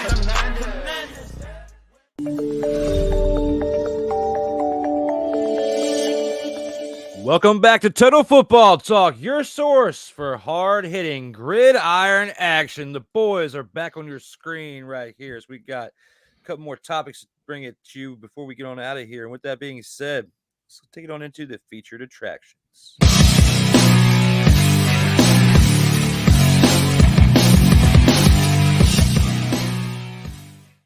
For our featured attractions, we're going to start this off with our main graphic that we've been showing you throughout this episode as a teaser for the past 90 minutes. And that is this right here. Hall of Fame wide receiver Jerry Rice threatens reporters during golf tournament. When we put that into perspective, will the 49ers legend receive any type of punishment, or will the three-time Super Bowl champ get a pass on this? What do you think there, Cole? Unfortunately, I think he's going to get a pass. Now, reason being, he's considered literal royalty in San Francisco or Santa Clara, if you really want to be technical. He really can do no wrong when it comes to the 49ers, and he still is heavily affiliated with the team. Not as a coach, obviously, but just as an ambassador, basically, if you will. Thank you, Dusty Rhodes. He hard times. Hard times. It is really, for some reason, it's very difficult for him to get punished for missteps. I hearken you back to when 7 years ago he had the wonderful fortune and this bright brain idea of being a Popeyes commercial ambassador. And there's nothing wrong with being an ambassador of fried chicken, but he wore a helmet with a fried chicken, and I mean it was like a wing that was attached to the face mask. He is prone to actually having some bad ideas, and if he didn't pay for that, he's not going to pay for being a a black can. But I don't think he's going to receive punishment. I just think he's going to. I think you might have somebody say, "Come on, Jerry, you know better than that," and it'll just be that. I agree with you on that. I think he's feeling the pressure that there could be potentially a tight end labeled as the greatest wide receiver of all time before he hangs up his cleats. And for somebody in the tight end position to get that position, or let it be Tyreek Hill or somebody that's of a different generation, of today's generation, that he doesn't agree with because the way the football game is played now, that could be what he's feeling. He's having an internal struggle about it. However, and this is just my opinion. This is not what I've read or anything. This is my opinion. But looking back on that and how he reacted to that reporter, he's dealing with this in his dark times. Like you talked about earlier about people being able to put a mask on, he'll being able to wear different hats in different places, pretty much. Okay, he's trying to do that, but some of his true feelings they're wearing them on a sleeve, like Dante was talking about earlier. Except for this is the other thing that I was explaining to you, the other side of it, where the one part we were talking about how the violence was involved. This is where I was alluding to earlier when I was kind of fumbling my words for a little bit because I was feeling when I was starting the show, but now I'm waking up again. When it comes to how he was and how he reacted, it reminded me of what you were talking about earlier, Dante, and the fact that we're talking about these people that can't control their emotions in the best light. Like even at the age of like what Jerry Rice is like in his 60s now, because he played into his 40s and early 2000s. He is still having problems with channeling his emotional intelligence. Okay. That's something that I've had to learn and get better, just me personally in my own personal life over the past couple of decades, because if not, I wouldn't be able to handle half the things I handle in adult life now, just because of how you have to have a certain emotional intelligence. You can't let your emotions be on your sleeve with every single thing you do. Now, it is okay to be passionate about things. Like he would have gave a passionate answer. Like some of us are passionate about what we're chasing out here. That's one thing. Okay. That's one thing to be passionate about what you're doing. But it's different when you're snapping back and you're threatening a reporter because you're not liking the question that he asked you about a certain Chiefs player, a certain Chiefs dynasty, based on if they win it again this year, like how does it affect the 49ers dynasty that they're trying to build over there? All of this was like wrapped up into a question that was worded with probably a tone that Jerry Rice didn't really like.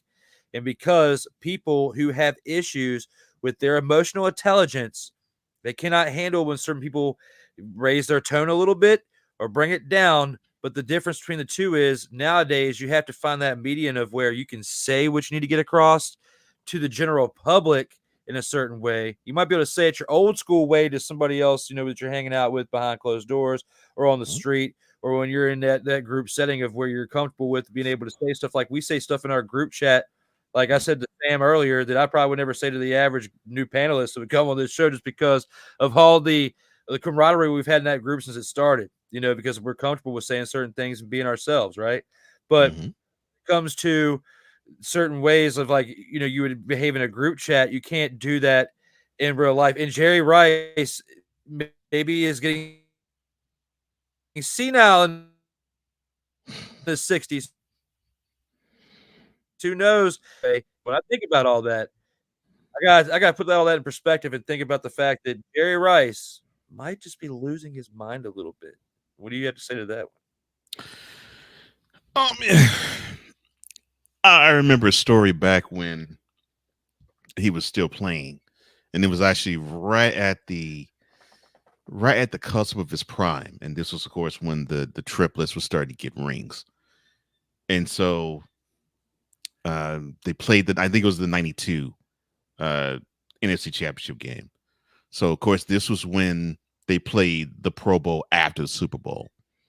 So Dallas Dispensers of the 49ers. They go to the Super Bowl, they beat the Bills and win it. And then they go to Honolulu the very next week. And before the game's played, they're having this volleyball game. And Jerry Rice comes up to Michael Irvin, and Mike he's in vacation mode basically by then. But Jerry had the presence of mind to walk up to Michael Irvin, turn him around and say, "Yeah, you got us. You lucky, but I want you to understand something. I'm already in training now for next year, so you better be ready." The dude, he is legendary. The dude is wound. And the dude just is all focused on the next thing and never really is satisfied. And I think he still has that mentality, and he took that with him off the field. It serves you well when you're a player, but it serves you horribly when you are a citizen. And I think even now, like you said, so eloquently, 2 decades away from the game, and I think he still has that red mentality. He still grinds. He still feels that angst, and that's just how he rolls. And I don't know if he could turn that off, but he has to learn how to. But then again, he is in his 60s, and they say that you can't teach old dogs new tricks. Well, if that's the case, that's problematic. Yeah, depending on who you ask, they'll say once you hit your 30s, you're pretty much set in your ways, or you hit your 40s, or definitely by the time you hit your 50s. He's in his 60s. He's definitely not changing. No. So, and plus, I mean, whether we want to admit it or not, I think the pandemic screwed a little bit of everybody up at some point. It depends on how the magnitude is, because people were locked up in their houses for so long or so little, whatever the case may be with their particular circumstance. But some people took them over a year to get back to work because their business or whatever made them work from home or whatever. I mean, you feel it because you work remotely too. I mean, you know exactly where I'm coming from with this. I mean, you know the aftermath of that, but still, you know, everybody lives a different type of lockdown. I guess if I'm looking for the right word. I can't remember right now off the top of my head, but we pretty much were on lockdown is what it was. When you're like forced and it's against your will and you're thinking about all the different things you could be doing because you're retired and you have all this free time, maybe the way his mindset was mixed with a little bit of pandemia threw him off the deep end to where now he's just snapping at the wrong person who tweaks his buttons the wrong way each day, which is not healthy. So he needs to get it together. That's the problem right there. Yeah. So, and I can tell you, Jerry, I don't know. I might have to make a short out of this part right here, but I can tell you this. If you let it fester, and this is somebody who's like much younger than you, like you're lucky you haven't had what happened to me last year happen to you. This is how you handle your problems on a regular basis. It's like, oh gosh, yeah. Like stress management is key, and is definitely, that's why, like, you know, I'll get into it more when I get to this latter part of the show, but you'll understand here in a minute, guys. When it comes to that, we still have another part here when it comes to the featured attractions. Hey. Who's giving them the business? Now, with this, we kind of answered a little bit earlier, so we won't go too far in depth with it, but both undefeated teams, the Montreal Alouettes and the Saskatchewan Roughriders, lost during CFL Week 6 action. Does this loss change the flow of teams for the rest of the NFL season? I mean, my bad. Let me redo that in case I do make this a short. Does this loss change the flow of the teams for the rest of the 2024 CFL season? No. It doesn't, and the reason why it doesn't, both are suffered from their starting QBs being out due to either injury or being hurt in that game. Now, if the injuries are lengthy, then of course the answer will have to change, and it'll be yes. But if it was just due to bad performance from the team is relatively healthy, then I would say, yeah, it would change. But no, I don't think it will. I still believe, to me, the Alouettes seem to have had the greatest momentum, but I would not call them the best offense. They seem to have the greatest momentum to me of all the teams going into this past week. Roughriders, to me, I think had the best, and I still think they have the best defense, but they got the first test and you saw what happened. against, to me, a team that you probably could say has the best offense. So I really believe that what the Roughriders and Alouettes need to do is they have to just take that look in the mirror, and they have to have the next man up mentality, and they have to see if they can actually play shorthanded for a spell. And if they can play shorthanded for a spell when they're full strength, they'll be even stronger. But to your original question, no, I don't think it changes the landscape all that much.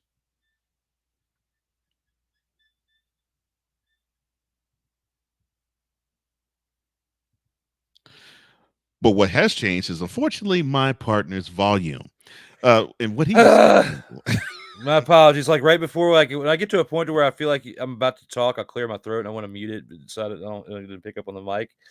So I'll forget to unclick it sometimes, and that's where part of the problem is. But right now, based on what Cole said, I agree with a lot of it. But one thing I'm going to piggyback on and kind of end with is, if they have to spend an extended time with their backup quarterback in there, their season's going down the drain, because they've already proven that with their backup quarterback in just 2 small appearances in the past couple of weeks, they can't get it done with their backup quarterbacks. And if they get put in that spot to where the backup quarterback has to play, they're screwed. Or if they have a lack of running attack, they're screwed. Or if they just have a lack of offense that the other team is able to step it up on defense, they can't recover. So especially when you look at the way the Lions manhandled the Roughriders, like I'm concerned about their majority of their season just based on how they play when they play good teams, because there's teams that can beat teams that are 500 or under, still have a decent enough record and make it to the playoffs because of where they're at with their division and who's in their division or whatnot.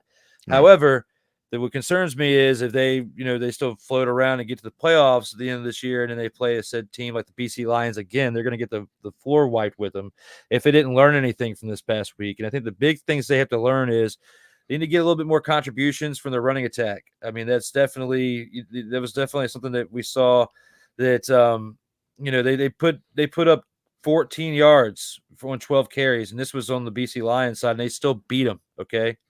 You had the same amount of rushing yards you had for receiving yards, and you still won. Okay.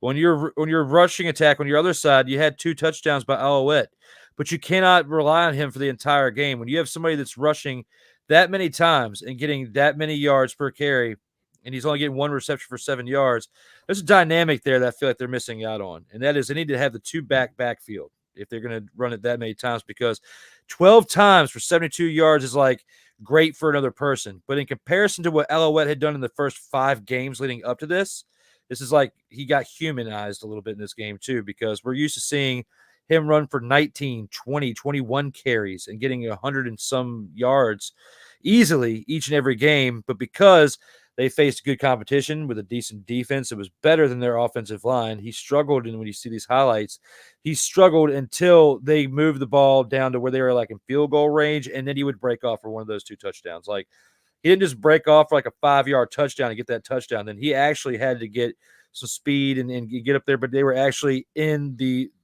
were like 25 yards or less away from the touchdown. So they were close enough, but they weren't any dink and dunk touchdowns, which goes to tell you he still made an impact on less carries, but you obviously need to run the ball more if you're going to score 15 more points, because when he was running for 19 and 20 and 21 carries per game, they were winning decisively, but you couldn't get them enough rushes in this game. So what you should have done is you should have had a secondary piece like they've done with other teams in professional sports, have the 1A and 1B back. Yeah, he might not be as good as the 1A, but at least he's complimentary enough to where he can still eat up some yards, to where the other running backs' yards are just as meaningful, if not more meaningful, and you get production out of 2 running backs, which adds to the stat line, which helps you move the chains, and 3 out of 4 first downs, because you don't have 4 first downs like they do in the NFL. You only have 3. So you have less opportunities to get the first downs. And here you are right here and now paying for the lack of production from your running back, which in most cases, had he not overperformed in the first 5 weeks, I wouldn't even be talking about that. But because I see that drop off this week, that's what I'm concerned about between these 2 teams, between the Roughriders and the Montreal Alouettes. I'm still high on the Alouettes because of what Ryan McCarthy said to me in his one episode he's been in so far this season, and the things that he taught me about that history of that team and what they've done before they even got to Montreal and since.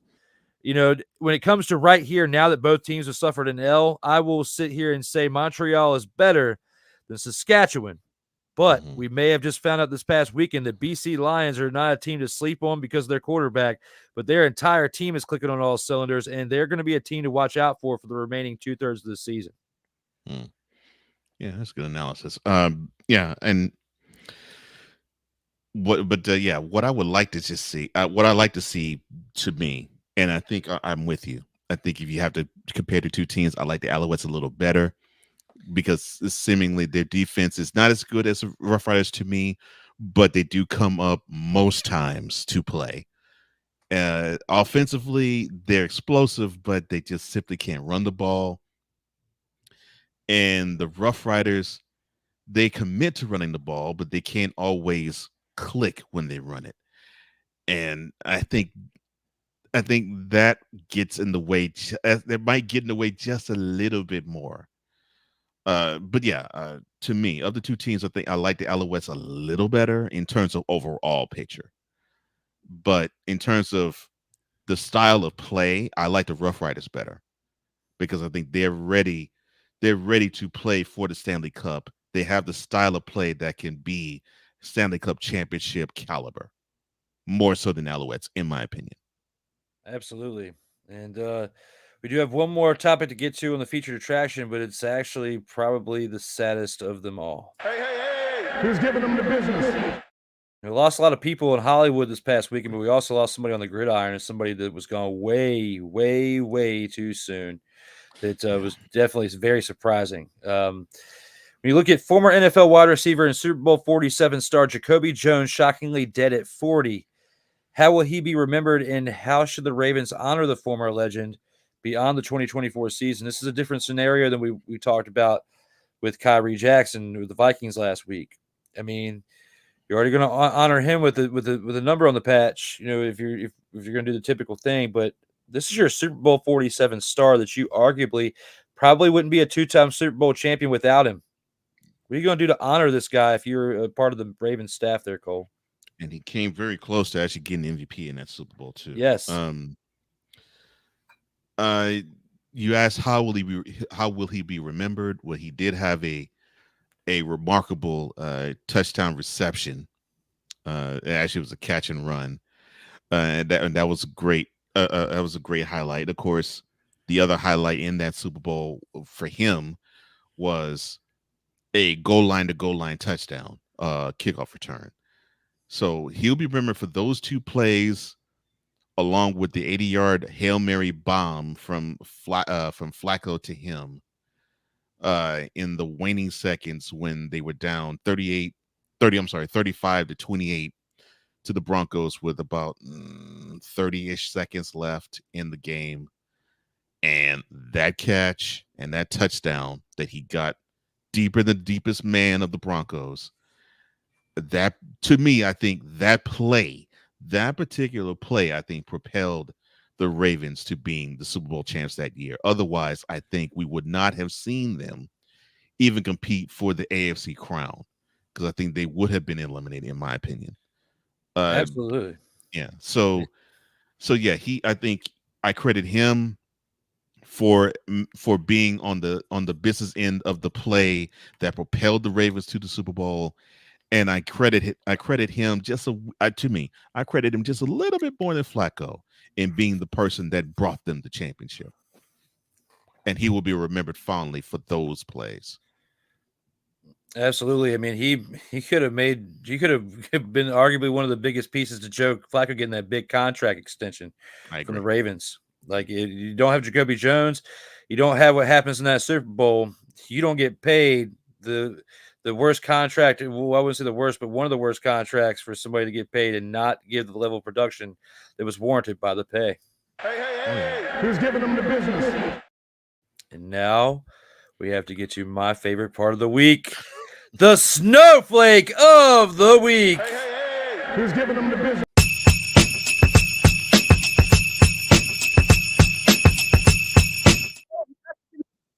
that one for clicking the wrong button. But for right now, it's time to get the man, the EP of all EPs, to give us his pick for the snowflake of the week. And I wouldn't be upset if he picked me. No, you'll be fine. Let me see. Let me look at this stat sheet. Who should I pick? Let's see. Will I pick the Alouettes? Alouettes all together? Nah, no, they'll escape. Let me see. Shall I select the Lions running game? Nah, no. I'll let them go. Let me see. Should I select? Let me see. Should I select the Let me see the Stampeders secondary? No, I'm gonna let them go. I'm gonna let them make it. Should I select the Elks pass rush? No, I'm gonna let them make it. No. In fact, everybody in the CFL could take a huge sigh of relief because the snowflake of the week does not belong to you. It belongs to this person. Jordan Addison, come on down. You're the next contestant on You Are an Absolute Troll. Oh, what were you thinking? Okay, so for those who are unaware, Mr. Addison, he used to play at USC, got drafted by the Vikings. The off season before the regular season last year, he had a lead foot, but it was described that he was going fast to drop his pet off at the veterinarian. So I was like, okay, fine, I'll let that slide. But still, he was going ridiculous speeds. Like it was like 90 or 95 in a 55. So I'm like, okay, I'll let that go. But that shows me there's a sign of a little bit of mental immaturity. But then there's news of him being arrested near LAX for suspicion of DUI. Oh man. I tell you, these players seem to not understand the gift of the privilege of playing in an NFL. I don't get why.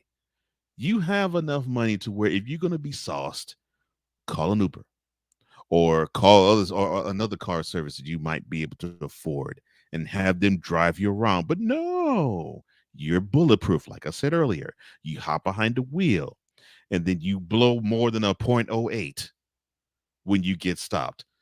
Are you kidding me? Come on, man. You already had issues driving. You're going to heap upon more issues with driving by being a hazard? No, dude. That's just not how you're supposed to roll. That's not how you're supposed to roll. Now, for those who don't know, according to the police report, dude was driving a white Rolls Royce and he was blocking a lane of I-105 westbound. And it just turned out that he was a little sauced and he was asleep behind the wheel. So you got to make better decisions. I mean, come on, my man. Come on. I get that you're young, you have a lot of exuberance, you want to enjoy life. I get it. But you have to have a stronger head on your shoulders, man. You can't do this. You can't be a hazard to society because when you are sauced, now he's fortunate at the moment because the blood alcohol content has not been released yet. But suspicion of DUI makes you think it's over 0.08. So you got to think. You got to use your brain. And if you are going to be drunk, don't get behind the wheel. Or if you even think you're going to drink, just simply eliminate that altogether and either get a responsible driver or get a driving service. But don't risk your health and don't risk the health of other people because you think you can be good and you're inebriated. No. Yeah. Plus, when you're not really thinking about you're kind of being selfish to other people if you're going to go out there, blitzed and drive around. Like, you need to figure out alternative plans if you decide you're going to drink and want to go home later. You can't just be drinking and driving and get behind the wheel. It's not smart. But Cole picked a great snowflake, and mine's a two-parter. Mine's a person, and then the other one's Two-parter. Okay.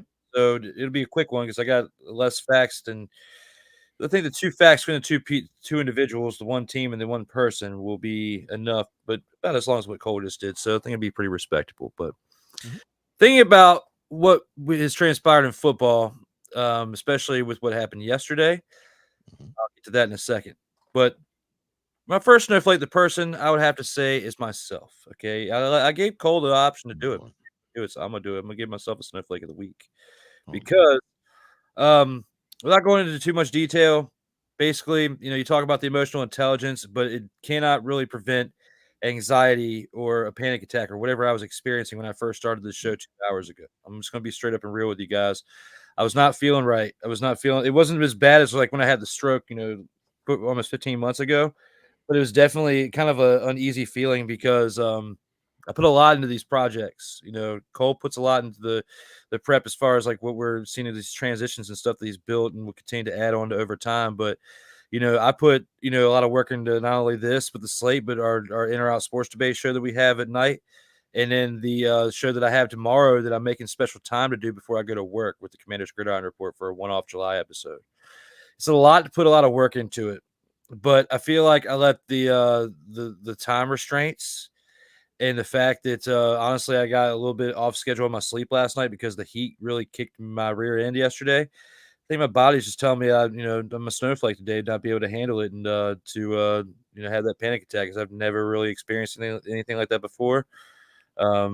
Anxiety attacks I have. That's why I kind of felt like it was that at the beginning, but I'm calling myself a snowflake because I have a short window to do this task. Okay. With Cole, with the other show and the other one tomorrow morning. And my body was telling me something because I was feeling some type of way about something else that happened that had nothing to do with this. So because of that, I am this week's snowflake of the week as a person. Now let's get to football. Okay. Football itself. I had to go with a kicker on a team. I guess I misspoke. I do have another person that I got to give it to, but it's based on a team that had one of the hardest impacts negatively, and it happened yesterday in the game. And I got to give a shout out to Ryan McCarthy for this one because he would have chose if he would have had the pick for the snowflake of the week, and that is the Elkamos kicker Boris Beatty, the field goal kicker. Missed the field goal with that god-awful kick out of bounds with 8 seconds remaining to give the Ottawa Redblacks a beauticious field position for the game-winning field goal as time expired, which means that the Elkamos should have their first win of the season. But because they are that bad, if the kicker doesn't kick it down the middle, doesn't kick it to the left or the right specifically, I forget because I forget the clip and how I watch it might be different than how you watch it. My left might be different than your left and so on and so forth, okay? All I remember from watching it now since reading his take earlier today was seeing a kicker kick the ball and it dart off to one side. Not down the middle, but to the side. You either got paid like a baseball player gambling and getting kicked out of baseball to do that the wrong way, or you just suck that bad. You need to be replaced. So, Lord, should have got Jake Bates while you could CFL, but you slept on him. That's why he made it to the UFL. Now he's with the Lions. Okay. Now he's in the same state, same comfort, same goals probably, but now they're NFL goals and not UFL goals. But you could have had him. You could have had him in the CFL this year if you discovered him first and you scouted him first, but because you have the worst kicker of all time, because he kicked a squib kick out of bounds, I'm giving it to that kicker this week for the snowflake of the week. The ultimate pick for my pick between the two picks. This one is the ultimate pick of the snowflake of the week in my book. Oh my gosh, really? Is it a show if I don't go unhinged a little bit? I mean, I gotta lay the carpet down.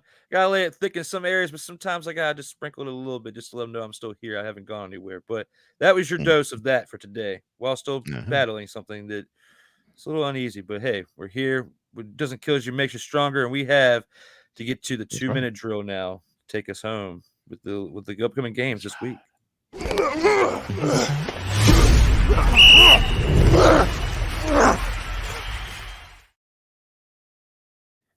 And here for week 7, action in the CFL. A team that deserved it because of the way they played the first 5 weeks. I wonder if it would have helped them if they would have had the bye week last week instead of the Tiger Kitties, but the Tiger Kitties needed it really, really bad. I mean, they were just literally getting I don't want to say that, it's not appropriate, but they were getting destroyed out there, okay?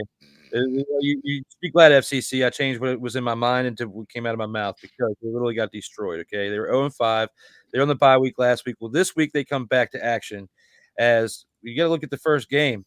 It's a rematch of the last game that we just talked about between the Edmonton Argonauts and the Ottawa Redblacks. The Redblacks are now 2-2 because of the way they played, and the Argonauts are 0-4 because both teams have had bye weeks so far in this season.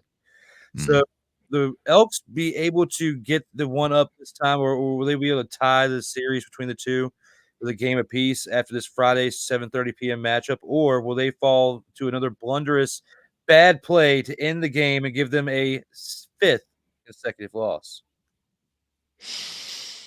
I really want to say the Elks will get the win. I really do. But I think we might see a good game still, but I think the Redblacks will. I think they will. They'll take it home. I think they'll get their second win as many weeks against the Elks. I agree with you. However, if they find a better kicker, they got a chance. And if they find a better kicker, I'm going to say they win this game. But if they stick with the same roster, they are going to be 0-5 at the end of this week. Hey, who's giving them the business? Our next game is actually on Friday. That's not a typo. They're having 2 games on Friday, and 1 game on Saturday, and 1 game on Sunday. There's no Thursday game this week. So the Winnipeg Blue Bombers' 2-game winning streak is on the road this week against the Saskatchewan Roughriders. And it's another rematch that we have from, another match that we had before where things didn't go the way of one team's hopes. Maybe they get a little redemption this time. Do you think the Saskatchewan Roughriders this time get redemption for what happened last year and they take the win this upcoming week? That's a good question. Because they had their number last year. Like, they didn't have many numbers last year. But the Blue Bombers had the Saskatchewan Roughriders number last year. Yeah, that's a good question. Yeah, let me think real fast. Hell to the no, to the no, no, no, no. Hell no, to the no.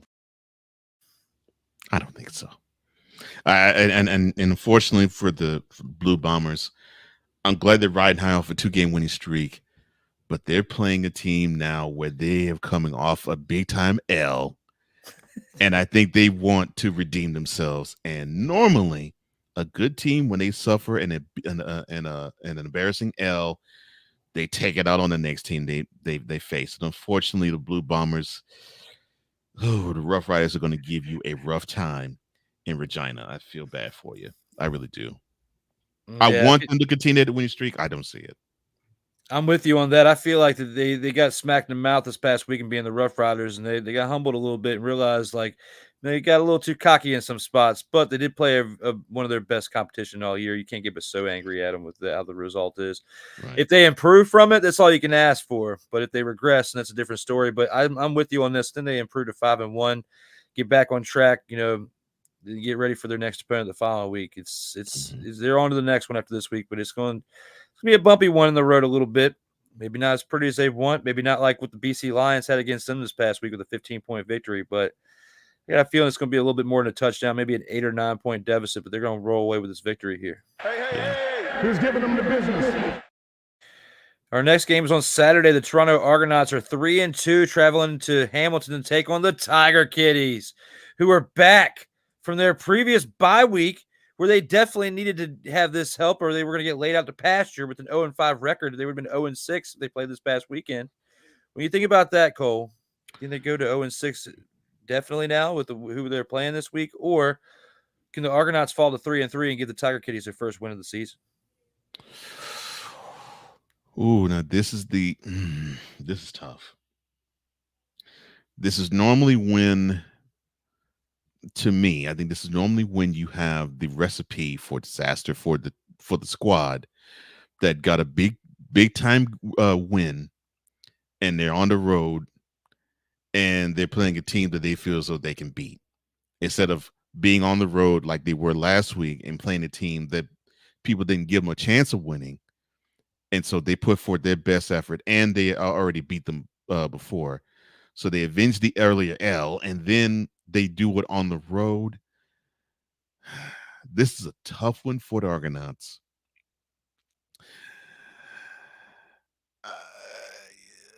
They're gonna win.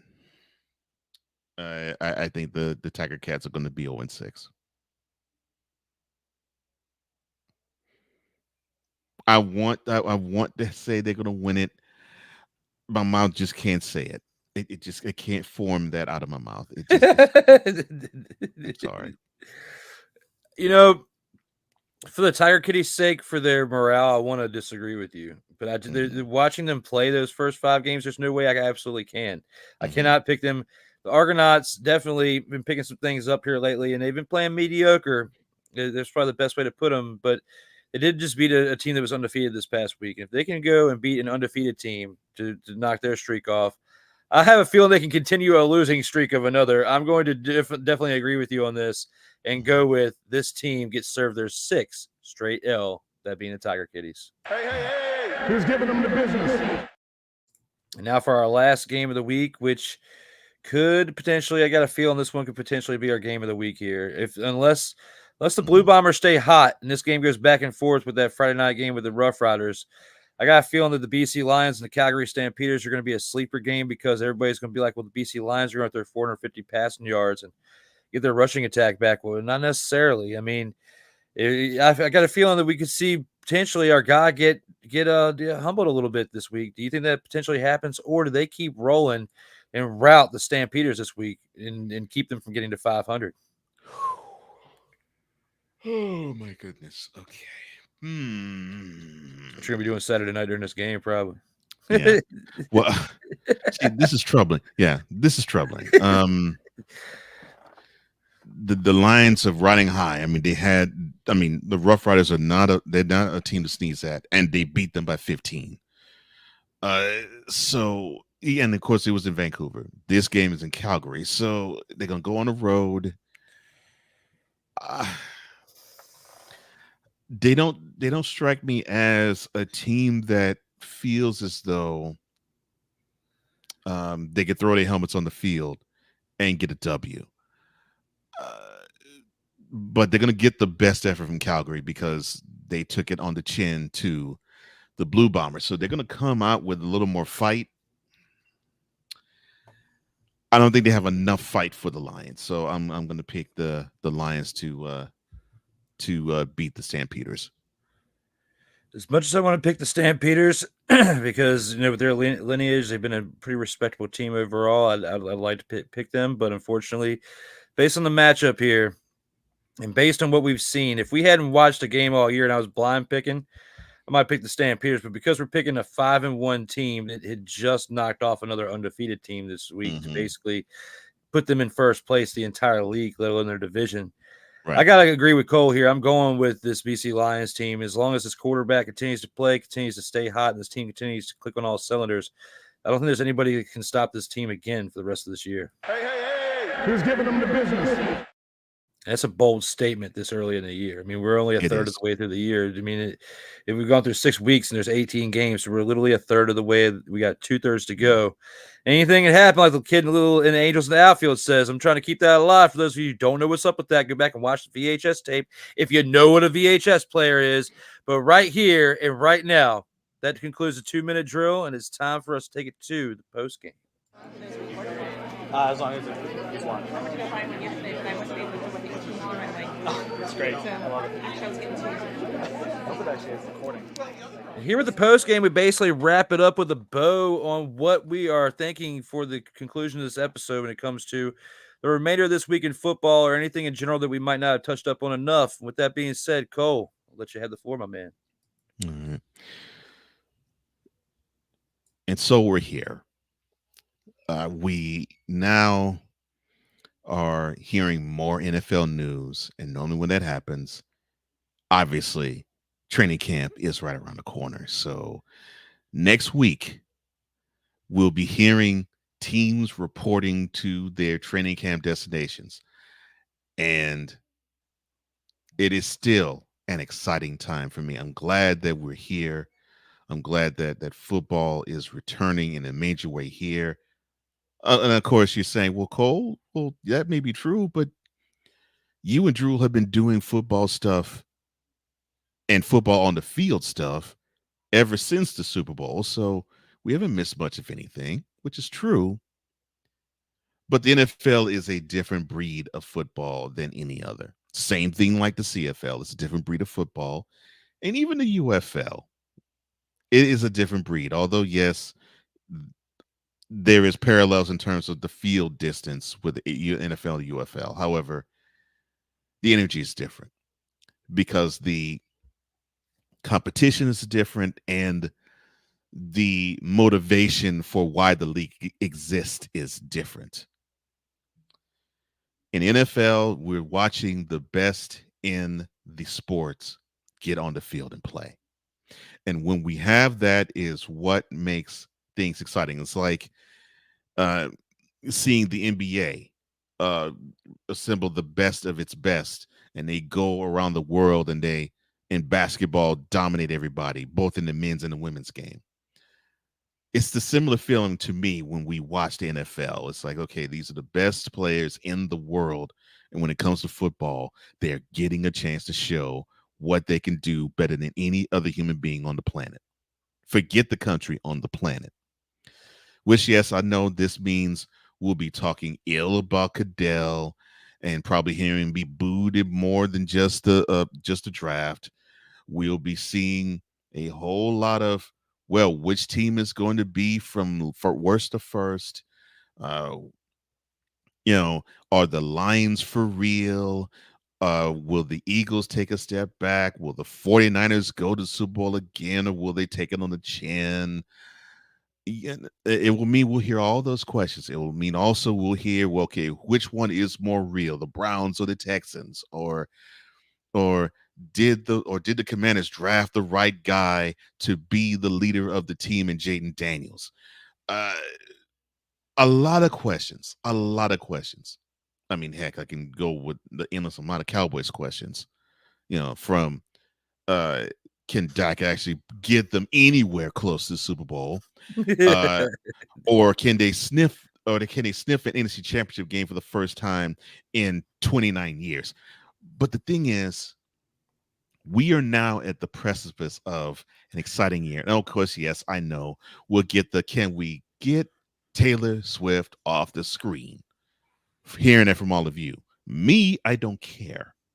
I don't mind if we see her on the screen, just as long as she's not shown when the ball is snapped. Mm-hmm. When they're in the huddle, they could show Taylor Swift all they want. I don't care. In fact, I'm happy because it makes me even happier that it makes you all grumpy. So to me now, I'm rooting for more Taylor Swift on the screen, which would make you grumpy NFL fans even grumpier, which that makes my day. But I digress. The reason why football is so important to the both of us, and I'm not going to presume that I'm speaking for Drew here, but I've known him for a couple of years, and our love of football, I think, is something that we both intrinsically know. Mm-hmm. Is the fact that out of all the sports is a meritocracy field, but out of all the sports, I think it's the best meritocracy field that you have because you offer the same amount of strength and speed, along with intelligence and heart. And when you can combine all of that in one setting on one field, and it is a test of which set of men are more than the other set of man, that gets my blood pumping. I think that gets Drew's blood pumping too. Absolutely. And so we get to see it now, and it's going to be on the field on full display. And in less than 2 months, the season begins, and I am looking forward to it. And heck, I'm looking forward to actually having us cover it more. So, for me, I'm like a kid at the candy store. I might as well be 8. I might as well have asked my parents for the toy that I wanted, and now I have my hands on the gift, and I'm about to tear open the gift wrapping paper. That's where I feel like I am right now, and it feels good. Every weekend is Christmas, my man, when it comes to the NFL action. Mhm. And, ever since they added the extra week when it went from 16 to 17 games, see, it's probably even more excitement because there's more to play for. It seems like there's more, the math is balanced out to where, like, there's more teams gunning for a playoff spot in week 17 and week 18 now than there was prior, it seems like. We used to have a lot of intertwining within a division, but for wild card spots, they're bigger now. They're like bigger games towards the end of the year. And the way that they're scheduling them, they're anticipating certain things, but it's going the opposite, which nobody saw the Texans, your team, doing what they did last year. So for us to be able to get so close to have those conversations again, you guys, I'm going to leave Cole up here for a second because, again, I can't top what he just did. I take my hat off if I had it on because he spoke about me and my eloquence at times. Cole, but like just basically spoke for both of us in our exit point here, but I'll put it on myself for a second to at least get my point across when it comes to this. When it comes to what Cole just said, I want to add to that with, I know you guys who watch this on a regular basis aren't really the biggest fans of CFL, okay? And to be honest, I've grown as a CFL fan this year more than at any point in my 37 years on this earth because, like, you have the NFL and you have the UFL. Like, I did really get really excited for the UFL because of the merger, like Cole and I. However, once the UFL started to dwindle down and get towards like that one part of the season where it was like there's only but a couple of good teams and we kind of had an idea of where things were going to go for the playoffs, it was like, we easily could have just put this show aside and not done this until NFL season came back up. But I thought the Ryan McCarthy's out there. I thought the other people that we have out there that actually really like CFL, and they might see a way that Cole and I can cover it with not knowing as much as them, but we know enough to just talk about the game to where it might inspire them to do something a little bit to change up their coverage, or maybe we can continue to watch theirs and they inspire us to try something different with this, which is why I want to try something different with our backgrounds today. I thought it was cool. I was like, let's try something different with our background, see if it looks cool, and I like it. Next week, I'll be back to 100 and not let this happen again. But we've already been down that rabbit hole. But right here, which if you're listening on the radio, none of that or anything I'm saying right now is going to be in that cut anyway. So that's going to be the beautiful part about this, because editing skills are definitely great to have when it comes to sending things off to third parties. Now, back to this. When it comes to this right here, those of you who are our real followers who watch Comey Media, Incorporated over there on YouTube, who watch Sertoba Media, who watch our Twitch channels, who need to say a big middle finger to X or Twitter, whatever it used to be called today, because apparently you now have to have some premium account to stream to Twitter now. We can't stream there from StreamYard anymore. I found that out when we started this. So I should have made Twitter or X the Snowflake of the Week for that, because they just made that official today on the 15th of July. It just happened today. So like I don't know if you noticed it when you were streaming earlier with your morning show, but I saw the notification right before we went to click live. I didn't even notice it until then when I saw the little exclamation marks pop up in the right-hand corner. So like I said, when I first started my final take, like there's going to be some parts that I'll leave in for the radio, but the one part I'll take out. But the one thing I can say that I will leave in here is I couldn't have said what Cole just said any better, even if I was on top of my game today. And I will get back to it. Sometimes darts throw you a little bit, you get baseballs throw you curveballs, and I can hit most of them, but some of them do bring me up. And I got rung up today. Okay, I got rung up in life. When you put in a lot of work towards something and it could potentially come crashing down last minute, and you don't want to see all that because you anticipate a great, event. And it might not even be anything that has to do with the podcast. It just has to do with planning for things in life. It could be you're planning a surprise birthday party. You could be planning a vacation, and you get so excited for it because whether you do it once a week like a routine, or you do it once a month or once a year, you get hyped for it, and then things all of a sudden don't go the way that you anticipated, but they usually do go around the way that you anticipated. Kind of get a little too comfortable with certain things, and maybe your expectations need to come down a little bit. So I'll put that on myself for how I was today, but I think you guys can tell that by the end of it, I'm starting to come back to my senses. It took about a good 90 minutes. Like I gotta work with that, but you're only human if you can make mistakes out here and overcome them in real time. Okay. And I would not have been able to do this today by myself, and I would not have been able to do it without my brother Cole Johnson. I think that there's anybody that could have been with me on this show or any show in this time slot when I was experiencing that. I don't think there would have been anybody better to not only pick up the slack that I had to drop for today in some areas until the end, but just a better, that's not a better person out here, because the way Cole carries himself, like, there's nobody else on our brothers platform, like where our brothers are broadcasting. I do with my partners, with him and Kyle, I do my best to watch everything, but every single episode of the morning shift I've watched, I've studied it. Like, I study things that Cole does. There's certain things that he'll do here that I might try to come up with my own creative way to do it in my next week's broadcast or something. Like this show that we have here, not just working alongside him has helped make me better out here in these streams, but the creativity that he has, the love that he gives to his projects. I think that's why I got a little bit anxious at the beginning of this show, because when I think of other things that I have going on outside of here and other things like this, that I put a lot of my love into, and if it doesn't go a certain way that I have envisioned, that's where the emotional intelligence, I guess, I got to work on a little bit more in depth. And I would have no shame in showing humility here and admitting I'm a human. Okay, we all have flaws. Okay, I had a flaw last year that almost killed me. Okay, so if I can get to this point to where it feels like things are going sideways towards the end, or towards the beginning of a show, but towards the end, I'm feeling pretty much back to normal. I got to test it to my brother here, who helped get me back on track to get through tonight and tomorrow morning, because when he said at the beginning of the show today about tomorrow morning, I wouldn't even think about tomorrow morning yet. I was thinking about getting through the night, but I'm actually now back in mode of thinking about tomorrow morning. And it's because of not only the inspirational messages that he gives us on the morning show 5 days a week, but it's because the inspirational messages he gives you as a friend and as a brother out here, whether it's in the streets or through a video chat or through a phone call or text message. Every interaction I have with this guy has been big for me for the last 2 years, and part of the reason why I'm still in the game. So when I thought about coming close to, because the way I was feeling before we got on here, like maybe coming in a different direction, I thought about the messages that Cole said on his podcast this morning, especially the prayer that he went into at the end, which was beautifully said. And it's like, these are all like omens for me to tough it out. And if it doesn't work, it doesn't work. If it works, it does. And it did work, because we got back on track towards the middle of it. I couldn't have done it without Cole, and I also couldn't have done it without you guys in the comments. So Sick Diggy, Playmaker, for you being here for a little bit before your show started.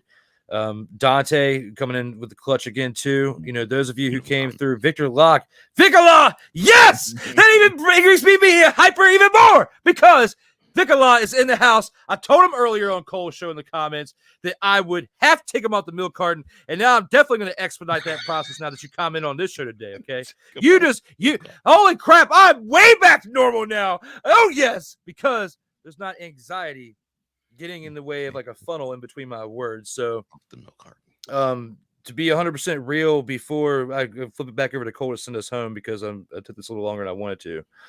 One of my effects that I have had since my TIA, mini stroke, whatever you want to call it, last year, has been when I'm fatigued. Like I'll start like my words. I'll start like I can't get a word out or something. I'll be like fumbling over a certain word I want to say, or my words will slur. When I get anxious, and it's something that I've had in my entire life since I was a little kid, to where when I was running around the house as a little kid going, they couldn't understand what I was saying. I kind of have flashbacks to that when I get anxious. And I think that earlier was more so an anxiety attack, and it scared the living crap out of me, guys. So, you know, there's not enough realism out here when it comes to certain things. Cause like Cole said earlier, some people want to put on a fake smile and give you the political view of it all and get through it. Okay. And I'm not talking about politics like the government. I'm talking about being political as a person, like in work your way, manipulate through the situation. That's not me. I may be unhinged at certain points, but at least, you know, it's coming from a good place. It's pretty entertaining most of the time for most people outside of myself who aren't experiencing it. So there you go.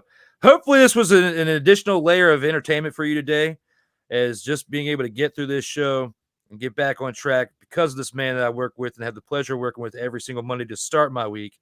I thank him more now than ever, because I don't know if I could have experienced what I experienced pre-show without him, and to get back on track to even think about doing another show today. So thank you very much, brother, as my extended outro is there.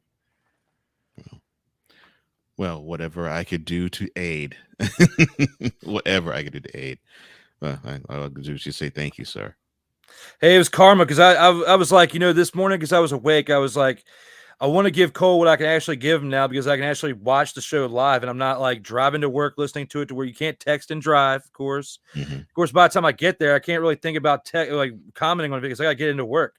So then when I get home, when I'm driving home, I'm usually either listening to another episode I missed of yours or I'm listening to Student of the Game if I missed that or somebody else's stuff. Like when I drive, because I have such a long drive, I can catch, if not most of an episode or about half of it, and then I'll pick up on it later. Like I'm very dedicated to watching you guys' shows, whether it's live or post-production. And I meant what I said. Like there's certain things that I pick up from you guys that I try to bring into each and every week. It might not stick. I might be throwing something at the wall. It's not exactly what you're doing, but it's inspired by you. And this brotherhood that we came up with this chat with not too long ago was great for moments like this and for getting everybody on the same page so we can keep doing what we want to do and achieve our goals out here in these streets. Yeah. Yeah. I mean, that's what it's about. That's what we're supposed to be. I mean, look, life is boring if you're going to stand on a hill by yourself. No, you want to pull people with you that has the same type of passion and drive as you do. And, for me to sit here and to have the air of superiority thinking, well, heck, I know I can do this and not be of help, then I'm nothing. And if I were to be here and you have all the skills and I have none, and you try to offer that pull up and I just ignore your hand, I'd be nothing then too. No, it's about give and take. It's about understanding when you have the gift that you have. The most important part of that gift is to allow others and make room for the others to shine as bright as you do.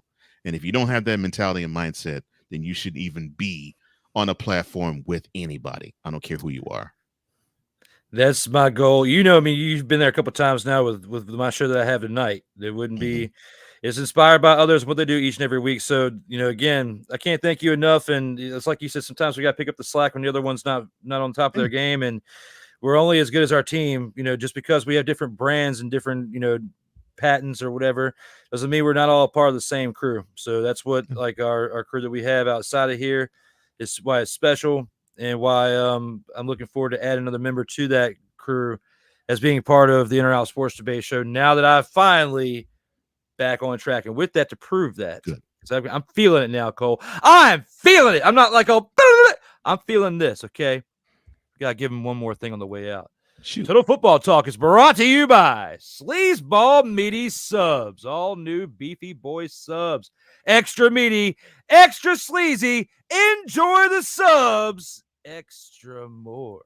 And Hard Smack Thirst Quencher. Brand new Looney Lemon and Lime. It's not just good. It's smacking great.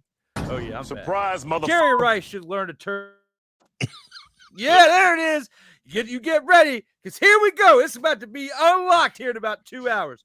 Jerry Rice should learn to turn down requests for certain interviews. Also, I understand he's older now, but not necessarily wiser. Having a publicist, that was my own doing. Having a publicist would be beneficial. Agree. He said that it was like what your take was at that point when Jerry Rice. That was more complimentary than what I did. Sick, we might have to bring you on here as a guest spot some point. Kind of like with Ryan McCarthy's role will be when it's the next month or so passes, when his schedule frees up. I still this was like the greatest surprise today. This is what when I saw this pop up about 20 some minutes ago, I was already feeling the tide shift. But when this man came out of hibernation, to give me his presence, because I see it, Vicala. I see you giving Cole his presence, your presence on other shows, but you were literally on the face of a milk carton. There was a prototype. Okay. And it's true because we're friends on Facebook. I found a picture of Vicala. Okay. It was the one with Snowman. That was the most recent picture. And that was you on the milk carton of my prototype. And it was being sent out, but I didn't press send yet. So it was in the draft. You could have been on the milk carton had you not responded the next week or two, because I was getting worried about you, bro. Really. Why a milk carton? Oh my gosh. Because it's the old school method, and Vicala is old school. I mean, come on now. You're old school. I'm old school. We got to do something that's nostalgic to get people's attention. Oh, I don't hate the reference. I just find it funny. I just think of like before they sold the company to, I forget what it was. I remember those Marva made little milk cartons, and I'd be in school in the 90s. Okay. You guys were already out, but I mean, you guys were enjoying being adults and stuff. I was still a little kid, barely out of Huggies. But anyway, milk cartons with little kids' faces on it. They still had it out back then. So we need to go back to what really got us to find the lost people, because had Vicala been gone just a little bit longer and somebody in his area, good old Chicago, knows where he's at, can find him and say, look, this guy's looking for you. Will you just show up and put a comment on there because he's worried about you? That's all you got to do. Even though I could just hit him up and said, what's up? It's my fault too for doing that too. There's your entertainment, Vicala. I was in the middle of a conversation with Dad for his birthday. Well, happy birthday to Pops. It's awesome that he's around to celebrate another one with you, even if it's only a phone call, video, photo, or anything like that. Amen The to fact that you have here, I wish I could say the same. So, amen to that. Yeah. And since mine's alive, I can't say the same, and I love it. So yes, that's awesome. Hopefully, side note, generators in their near future, though. I hope so, man. Yes. Oh my gosh, man. Yes. I really wish the CFL would distribute their televised games in Chicago. Well, there is a way that you can watch it. I'll loop you in on this. If you have cable TV, which not a lot of people do anymore. However, I'm a good son. I look out for my mom at certain times during the week, go by there and help her out and stuff. So like I get access to the Xfinity app, which I can download on my phone, even though you don't have to watch it because you don't live there. You can still watch it on the go. So when I'm watching TV at work, when I'm watching TSN because it's on the Xfinity cable, I can watch all the CFL games. So there's only one out of all the games they've had so far this season that has not been on while it's live. They resyndicated it. So if you have access to the TSN channel on cable or any app that you use to watch cable and it's available on that lineup, TSN is the channel that mainly broadcasts CFL football. It's just not nationally broadcasting like CBS and NBC and ABC and all that stuff, ESPN, because it's not, honestly, between me and you and Cole, it's not that popular to be on the mainstream channels, which UFL is going to be out of luck if they don't get their attendance up a little bit better. But I digress. I was thinking that. I'm like, man. The military sponsorship is what's going on. Yeah, the military sponsorship was keeping them alive. Yeah. That's exactly what it is. Yep. So that's why I feel like next year is going to be the big year, but we'll talk about that as we get closer towards it. It's like if they don't make an improvement between their numbers significantly, then the next year we're going to be seeing a big old change. And that's something that we'll be talking about tonight here in about 2 hours on the NRL Sports Debate episode 115. Again, I apologize. I'm getting used to the new time. Yes, and that's why I ease up on you with the. That's why I only say the milk carton stuff, because it's I'm still getting adjusted to it. The changes I've had to make. Cole, with his work schedule, very similar to what it was. Mine was the one that changed. It was because, and I don't want to be like the negative guy or anything, but it was my work schedule that changed and flipped to where we had to move it to Monday. And then Cole, I'm giving with him with his dreams. Like he wants to pursue his dreams with the morning show. And I love watching it, as I've said in this show many times. So for me to be able to give him, even if it's a time slot, to be open and willing to forfeit, to make it an afternoon show, for him to chase his other half of his dream, besides talking about sports all the time, talk about something that can engulf everything into one show.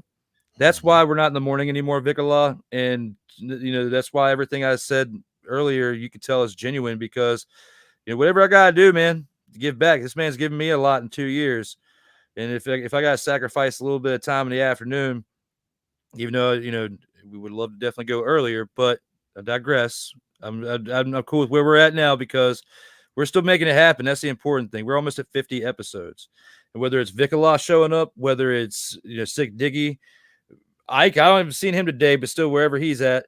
And, the other regulars that come up in here, it's you guys in the comments that you drop, whether they're live or syndicated, they keep fueling this, because without the people, there's no point in doing this. If it's one or 1,000 or 1,000,000, even if it's just one, it still makes a difference, because you're taking your time out of your day to watch something that you could be watching something else during that time. So thank you very much for coming back there, Vicala. We hope to see you again. Get used to the new time, and we'll see you around at Sub Point.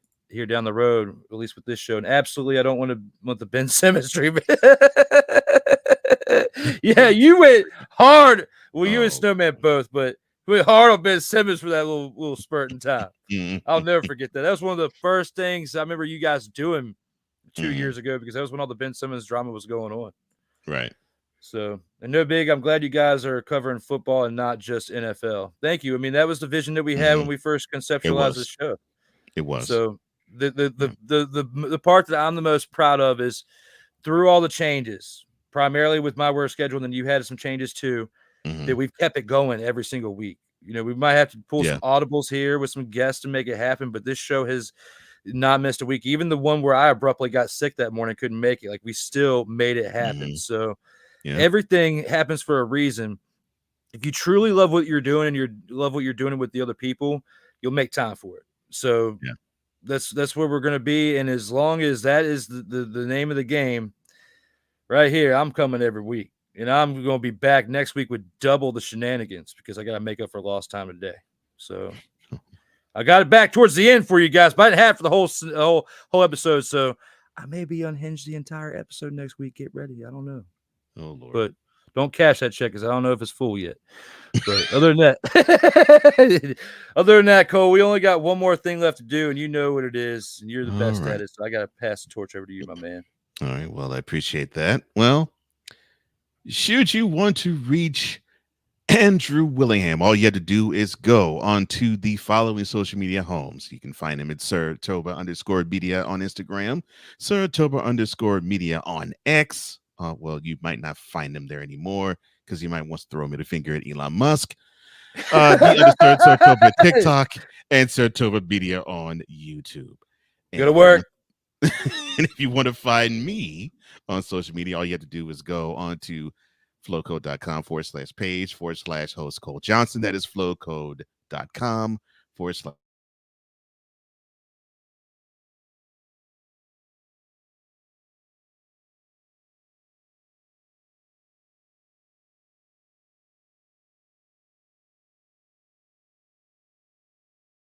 by his government name. There we go. Okay, so the internet got us both. But what I was saying while the internet interrupted you, but still had me for a second, they might have got it. I don't know. But you've been on this kick today. You did it with Playmaker earlier, and you did it with me. Call us by our government name. I can't help it. Sometimes I just feel that energy. I don't know. Kyle Nash is negative energy when it comes to the Patrick LaVon Mahomes II and the Thomas Edward Patrick Brady Jr., not the second like you do, is rubbing off on each other. You got to watch it, Cole. You got to tell it. When it comes to the word that starts with an A, I don't condone it, because of a story that I can just tell on D. Will in the evening when it comes back this fall. See, there you go. I led you into a tease to D. Will in the evening. How about that promo the other day? That was a good promo, but duly noted. I will refrain from calling you the A word. I love that.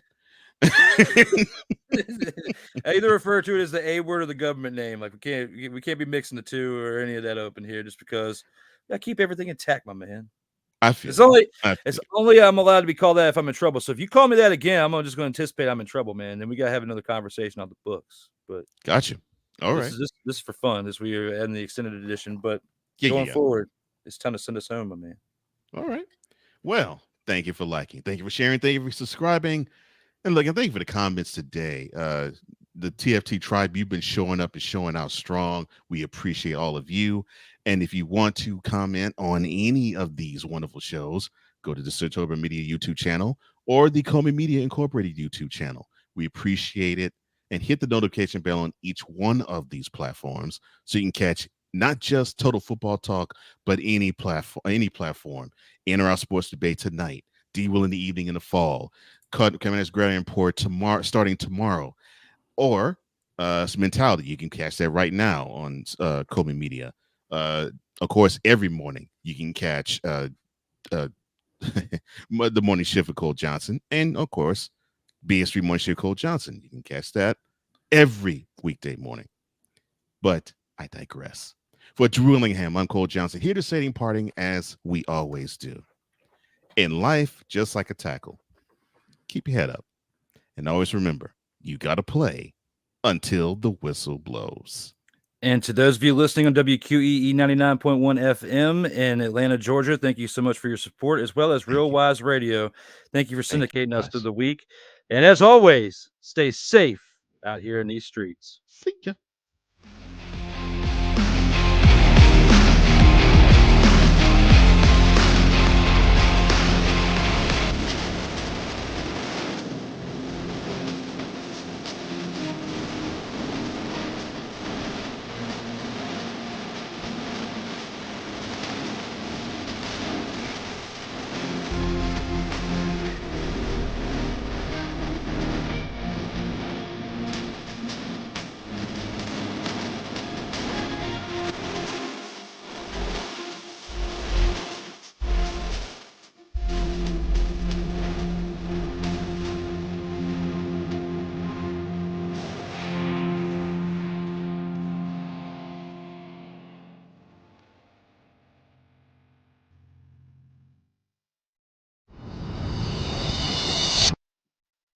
Amber alert. Ben Simmons was last seen at Staples Center practicing. Oh, wait, that's Bronny James. Well, moving on.